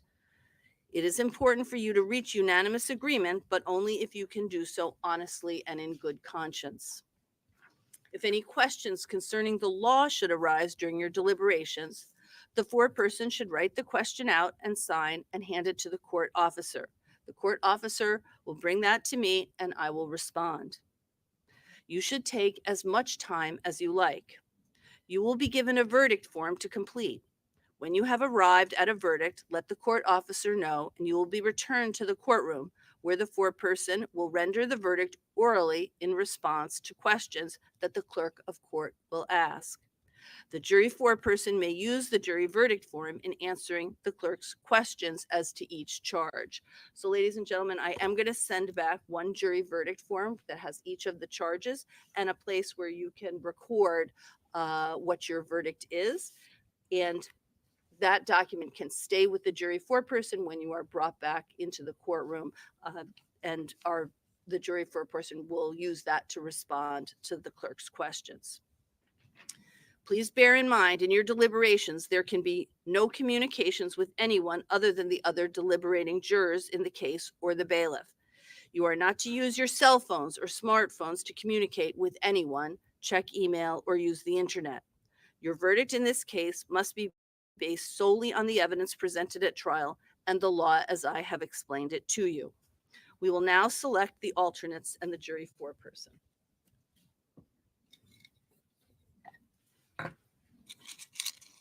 So the first alternate will be juror number 9.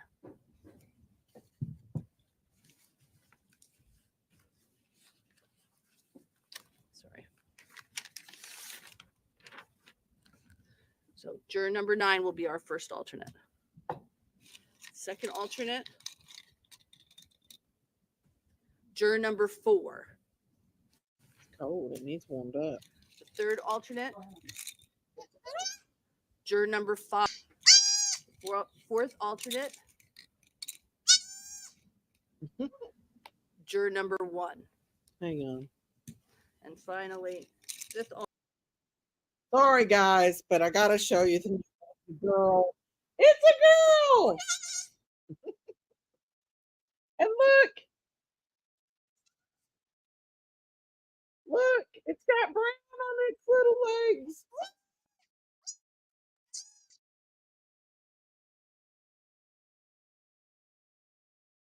I'm hiding. She's cute.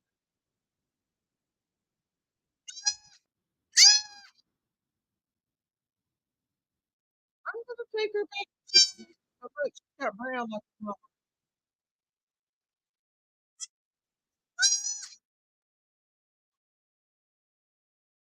I look at her, y'all. She's told you, huh? She's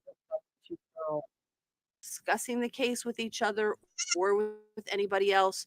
You're not to do any independent research. Don't look anybody up. You are under sort of the same obligations as you were before, in the event that we need to use you for purposes of Sorry about deliberations. that, We would need guys. to make sure that you haven't discussed the case with anybody or done any independent research. Let me say for the deliberating jurors, we're going to send you back into the deliberation room. You may begin your deliberations whenever you are ready. The exhibits, I explained to you before that the exhibits will go back into the deliberation room. So all of the exhibits, with the exception of just a few, we are not going to send back. We are not going to send back. Was one body worn camera video. If you wish to see that body worn camera video, what we would do is let the court officer know. We would bring you back in and we could show it to you at that time. We're also not going to send back some of the sheetrock, the rails, and the cooler. Okay. But if you are interested in seeing any of those exhibits, please just let the court officer know and we'll bring you back into the courtroom and you'll be able to view those exhibits if you wish to do so. So the sheetrock, the rails, the cooler are not going to go back into the deliberation room. The body worn camera that you viewed while you were here, that's also not going to go back. But if you wish to view any of those things, please just let the court officer know. We'll bring you back in and we'll do it at that time. All right, ladies and gentlemen, I think we have accomplished everything out here that we need to accomplish. You've been very, very attentive. I very much appreciate that. I'm now going to let the court officers take the alternates to their location and the jury to the deliberating jurors to the deliberation room. All rise for the jurors, please.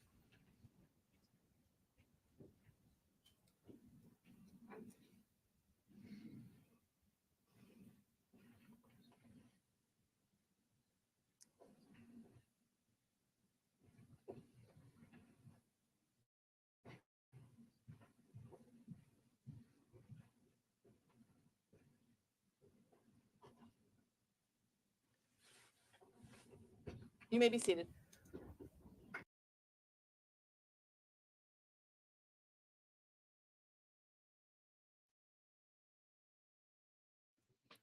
Guys, I do believe it is a girl. This time we got a girl. I look horrible, y'all, so I hope nobody clips it. They may, but I don't care. We all don't look good on these days, so I look bad. But I'm going to show you a video of it when it was just born. It was kind of cold, so we may bring mama and baby in here and put it in front of the heater just to keep it warm. Guilty on all charges, yes. I'd say a day or two. I hope a day or two, but I don't know.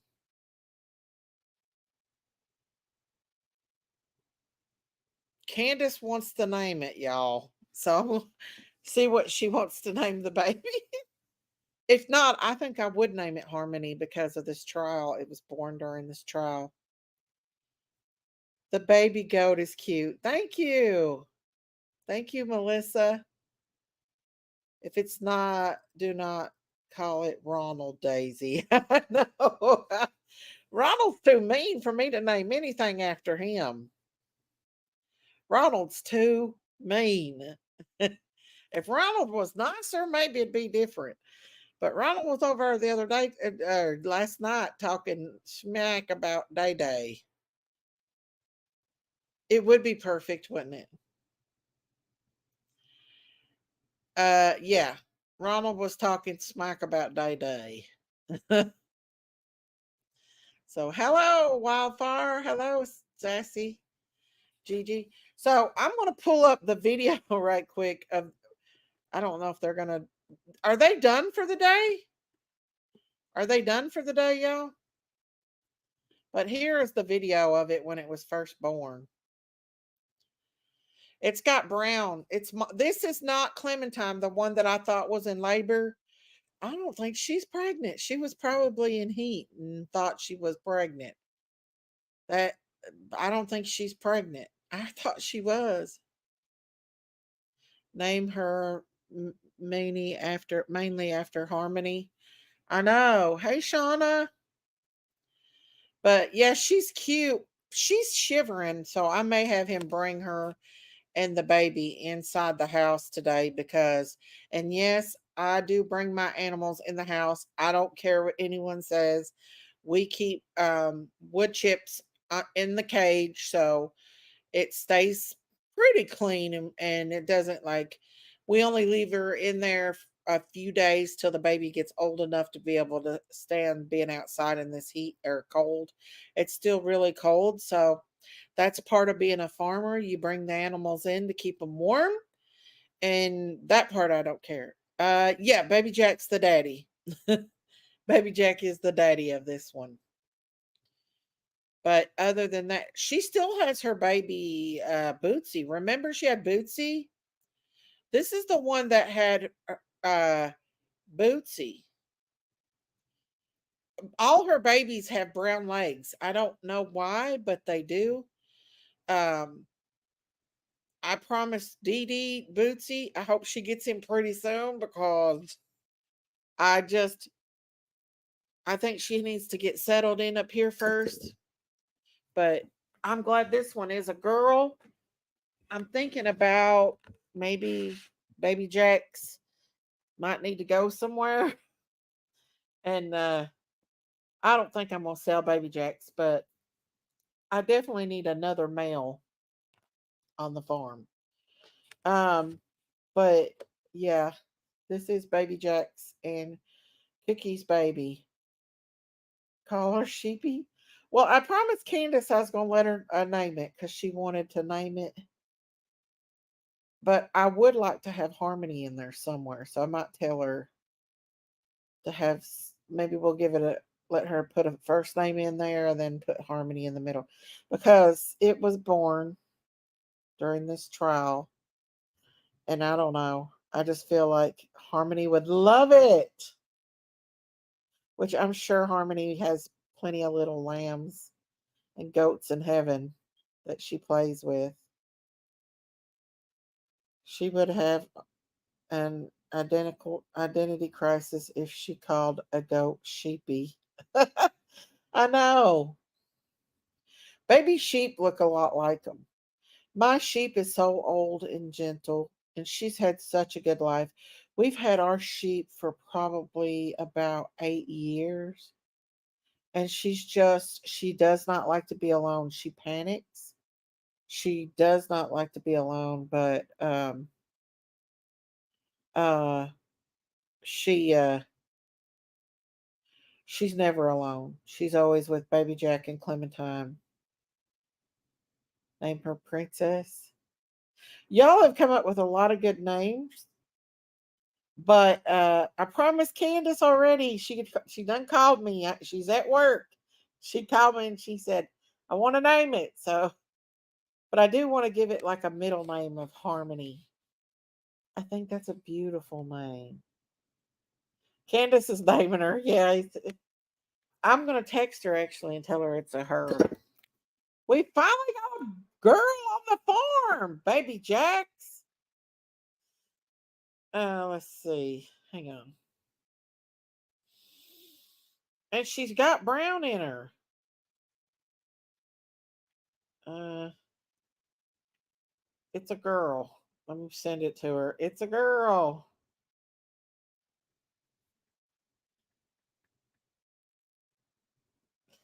There we go. She loves it. She loves it, y'all. Yeah. This is when it was first born. My husband ran up there and said that he heard Clementine screaming. I thought she looked like she was in labor, and I said, "No, it's not time for her to deliver." She delivered last July. Was it June or July when she delivered? And I thought, no, but she's having spring babies and fall babies. So, hey, Frankie. So its middle name, whatever Candace decides to name it, its middle name's going to be Harmony. We're giving it a middle name. It's going to be something Harmony Fox. When we take our animals to the to the clinic, like to the veterinarian, they get the last name Fox. They do. It's cute. Turkey Fox or Sissy Fox, because our turkey was named Sissy. Little Sissy Fox, because I had one named Sissy Fox. Another one was Little Sissy, and we took it because it got an eye infection. Yes, we took our turkey to a vet. For people that says, "Oh, she don't take care of her animals," no, we take our turkeys to a veterinarian. A turkey. Nobody takes a damn turkey to the vet. But guess what? We did. This baby is strong. Remember baby Jack? Let me. Candace said yes.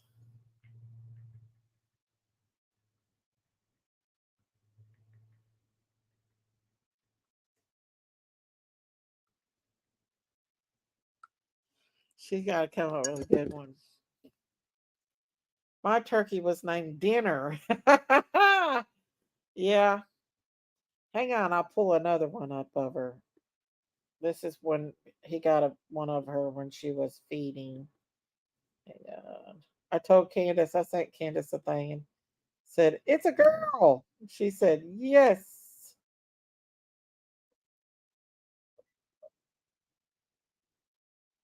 Hang on. Hold up. I'm going to put it on mute. I think that court is done for the day, y'all. She still hasn't passed her she still hasn't passed her placenta yet, y'all. So if you see something hanging out of her bottom, she's Harmony Rose is cute. It is cute. Uh it's so cute. It's got brown on its legs just like Bootsy. Except Bootsy's got black. Bootsy didn't get no brown like Cookie. Bootsy's got black. So it's already milking. Remember, we had to have Baby Jack go to. I know that's what she's at work. She's driving down the road right now. Yeah, both of my mother goats are good mamas. Both of them are. They feed their babies healthy. She still has her baby Bootsy. Her baby Bootsy's as big as her. They're both really good moms. But for the first week or two, we keep them in a cage, and we'll probably bring her and this baby in a dog crate. See that dog crate? We'll go buy some cedar wood chips and fill it full, and we keep it in the living room where the heat is, so the baby can stay warm. We feed her good and everything. But right now, I feel like it's really cold on that baby out there. Even though it's warm out today, it's only like 60, and I know that they can survive a lot, but I'm just worried about the baby. So yeah, we're definitely gonna bring she looks we'll feed her, we'll load her down with molasses. We use sweet feed, and it has molasses in it. It's got like a molasses type taste to it. It's really good for them. And I've always used cedar. We just buy the big old things of wood chips for them. But the sweet feed that we use is got molasses in it, so it gives them extra protein. So did Daisy have her baby yet? No, my Daisy won't have her baby until the cow Daisy won't have her baby until at least May or June. She's pregnant, so she won't have it until then. So yeah, she won't have it. So we'll load her down with some good stuff. She was actually out free ranging today, and she had the baby out in the like near the field. So she gets out and free ranges during the day too. Its suckling will help discipline the spews, the placenta, won't it, Daisy? Yes. Yeah, she's not past it yet. When my sister was born, my parents let me and my aunt name her.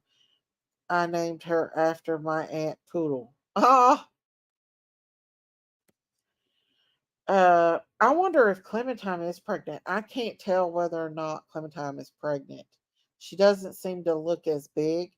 Cookie was not as big with this baby as she was with Bootsy. Bootsy, she was big. That's why it's a girl, because girls don't get as big as boys. But um, yeah, we keep molasses around too, just in case, because molasses does help. And believe it or not, you all, cut you helps too. Cut you helps. Right now, I think court's done for the day. Verdict watch. So it says on here that we're on verdict watch. So that means they're done, right? They're done, and all they're waiting on now is the verdict. And so, yeah, Daisy, that jury is going to come back quick verdict, 4 hours tops. You believe? You really think? I think it'll be a little bit longer. I think it's going to be fast verdict. I pray. I bet you he is sweating in his britches right now. I bet he is he's a monster, you guys. I'm sorry. But at least we got a new baby. It's a new day. It's spring is coming. I will be up all night. Aw. After the mommy gets settled a little bit, I'll show you all the baby a little better. I look like crap right now. I I've actually not felt very well today. Guilty on all counts. I pray they get guilty. I've not felt the best, y'all, in these last few days. The sun is shining. It's beautiful out. And I really just don't feel like even getting off this couch right now. That's how bad I feel. But I'm going to make myself get up and get ready and go. Let's see. Candace just sent me a text. Let's see what she named it. Give me a few. I'm doing my last job. I said, okay, I'm gonna say, okay, take your time. That's so cute. I know Candace would take a baby goat if she didn't worry about. She's got a lot of wild animals up there on her hill. But with the brush and stuff she has, a goat would really help her and Dawn keep that brush down. They eat kudzu. Kudzu is actually really good for them. It's full of protein. And for anybody that don't know what kudzu is, it's like vines that grow off mountains. They grow down in the mountains. Kentucky has a lot of kudzu. A lot. I should put one up there on my mom and dad's property.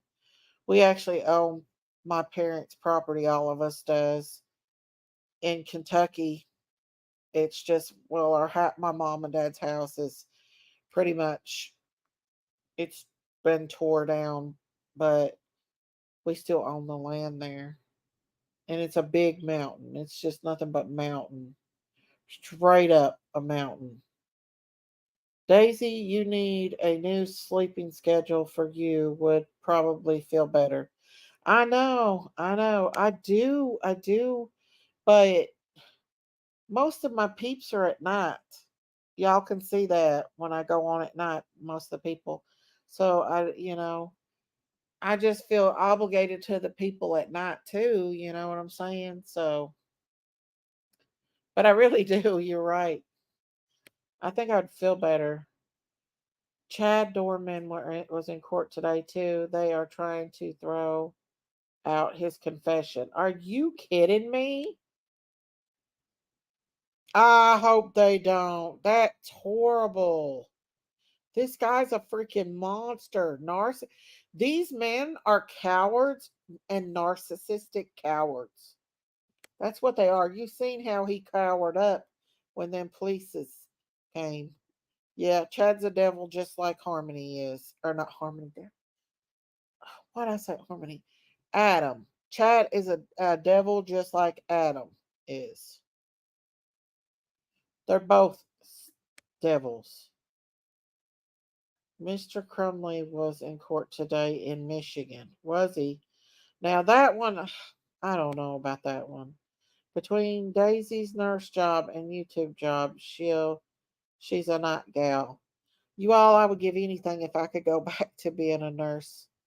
I dream about it, but the pain that I'm in, I don't think I can. I want to try at least one more time to see how I can, but right now, and I've been praying to God a lot about it. They said the police questioned him after he asked for an attorney.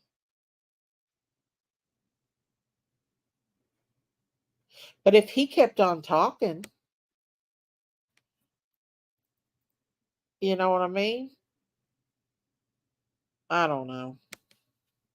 It's crazy. That I don't think they should even have those kind of rights.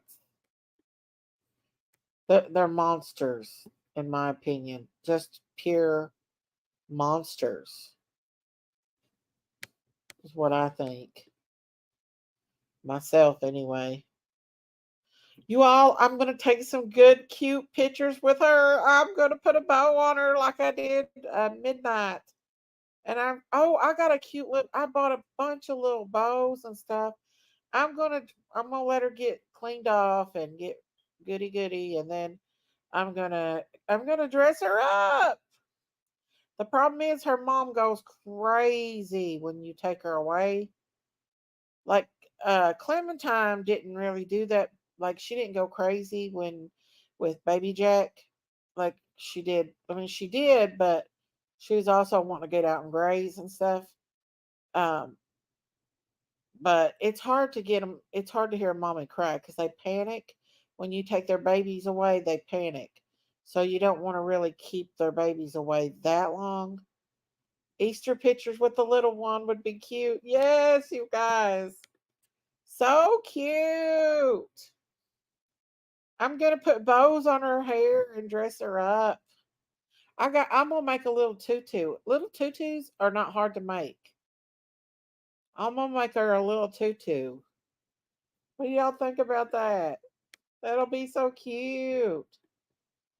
We're going to keep her. We do need to get another male, though. Bootsy's got to go. Bootsy has got to go. We do need to get another male. We can keep Baby Jack and her together, Cookie, but we need another male for those babies. For that baby and Clementine. Yeah, I'm excited, y'all. I wish I felt better. Pray for me. I'm hurting so bad right now and I'm feeling bad.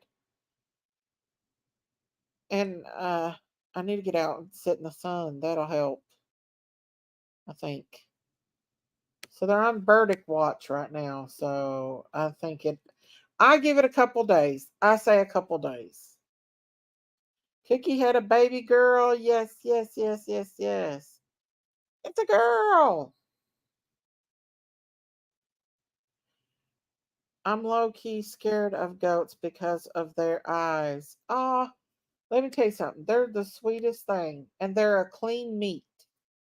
They're considered clean. We don't eat our goats, um, but if we did, they're considered a clean meat. Yeah, they're on verdict watch right now. They're closing statements. We're done. My mother-in-law buys them all the time at the thrift store for Lily. It's fact she has one on now. Ah, I bet she's so cute. She's such a beautiful, beautiful little girl. Beautiful, beautiful. Closing arguments were good, just about like the opening statements, except for the defense was like making it look like Kayla did it and Adam was this great granddad, father, sperm donor. My opinion, sperm donor. But if y'all have not liked and subscribed to this channel, please hit that like and subscribe. at least hit that like because it helps my algorithm because YouTube's not been putting my notifications out over here on this channel. So be much obliged. Stay tuned for a live on the farm because when I end this live, I'm going to go out there, probably bring Littles in here. She was trying to jump out of my arms, so she's full of energy. Um, and probably warm her up just a tad and get her used to us because we didn't really fool with Bootsy a whole lot, so he's not as friendly as what Baby Jack and Midnight. They said Midnight will sit on a swing with you and everything. What they do? It's Verdict Watch. Hang on just a second, y'all.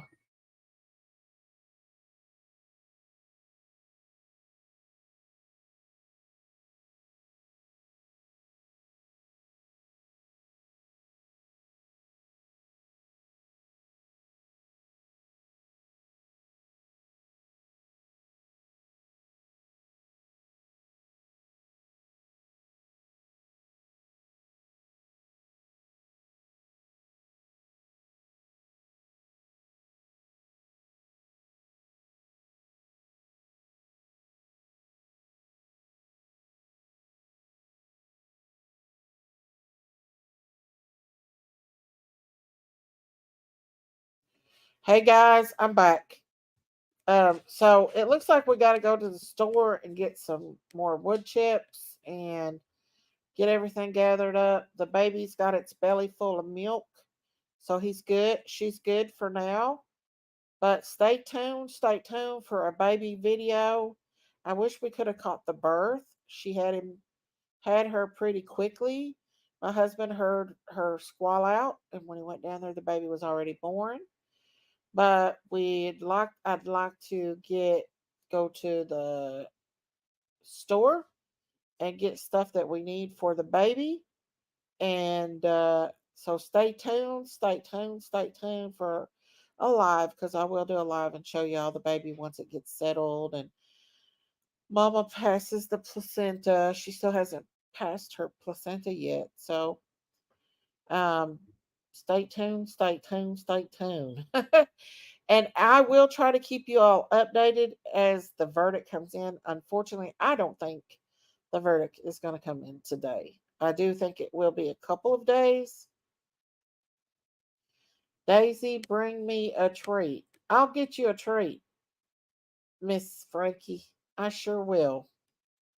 And and so y'all listen, y'all make sure that you pray for Life's a Dance. She's sick, been in the hospital. Michelle Tucker, she's battling with pancreatic cancer. Miss Abigail Rose, so she can feel better as well. Christine, did I already say Michelle Tucker? I did. Christine and our sweet Veronica, she also is struggling with cancer. Um, and anybody out here else, and let's pray for these juries, the Lord to move on these juries, to touch their heart and their minds, and reveal the truth of what happened, and bring justice to this little precious baby girl, and be a voice for this little girl when there was no voice for her. And y'all, stay safe out here on these YouTube streets because they're gangster. Stay tuned. I will be back with a video of the little goat. Uh, and we will be revealing a name. We've already done a gender reveal. So I love you guys. I'll be back this evening. It'll be later on this evening, y'all. Justice for harmony, guys. Justice for harmony. If the if the verdict comes in beforehand, I will be jumping on here one way or the other. But I got things I got to do. We had a new birth on the farm. So we got to go take up care of what we need. I love you guys so much for supporting my channel and being with me through thick and thin and seeing through all the mean, cruel things that's been said about me and saying that I'm not the person that people think or has portrayed me to be. But I love you guys. Stay prayed up. Stay safe on these YouTube streets. Pray for justice. for all of these babies, every one of these children that's out here. And that includes Audrey Cunningham as well. I love you guys. Guys, one on the face, out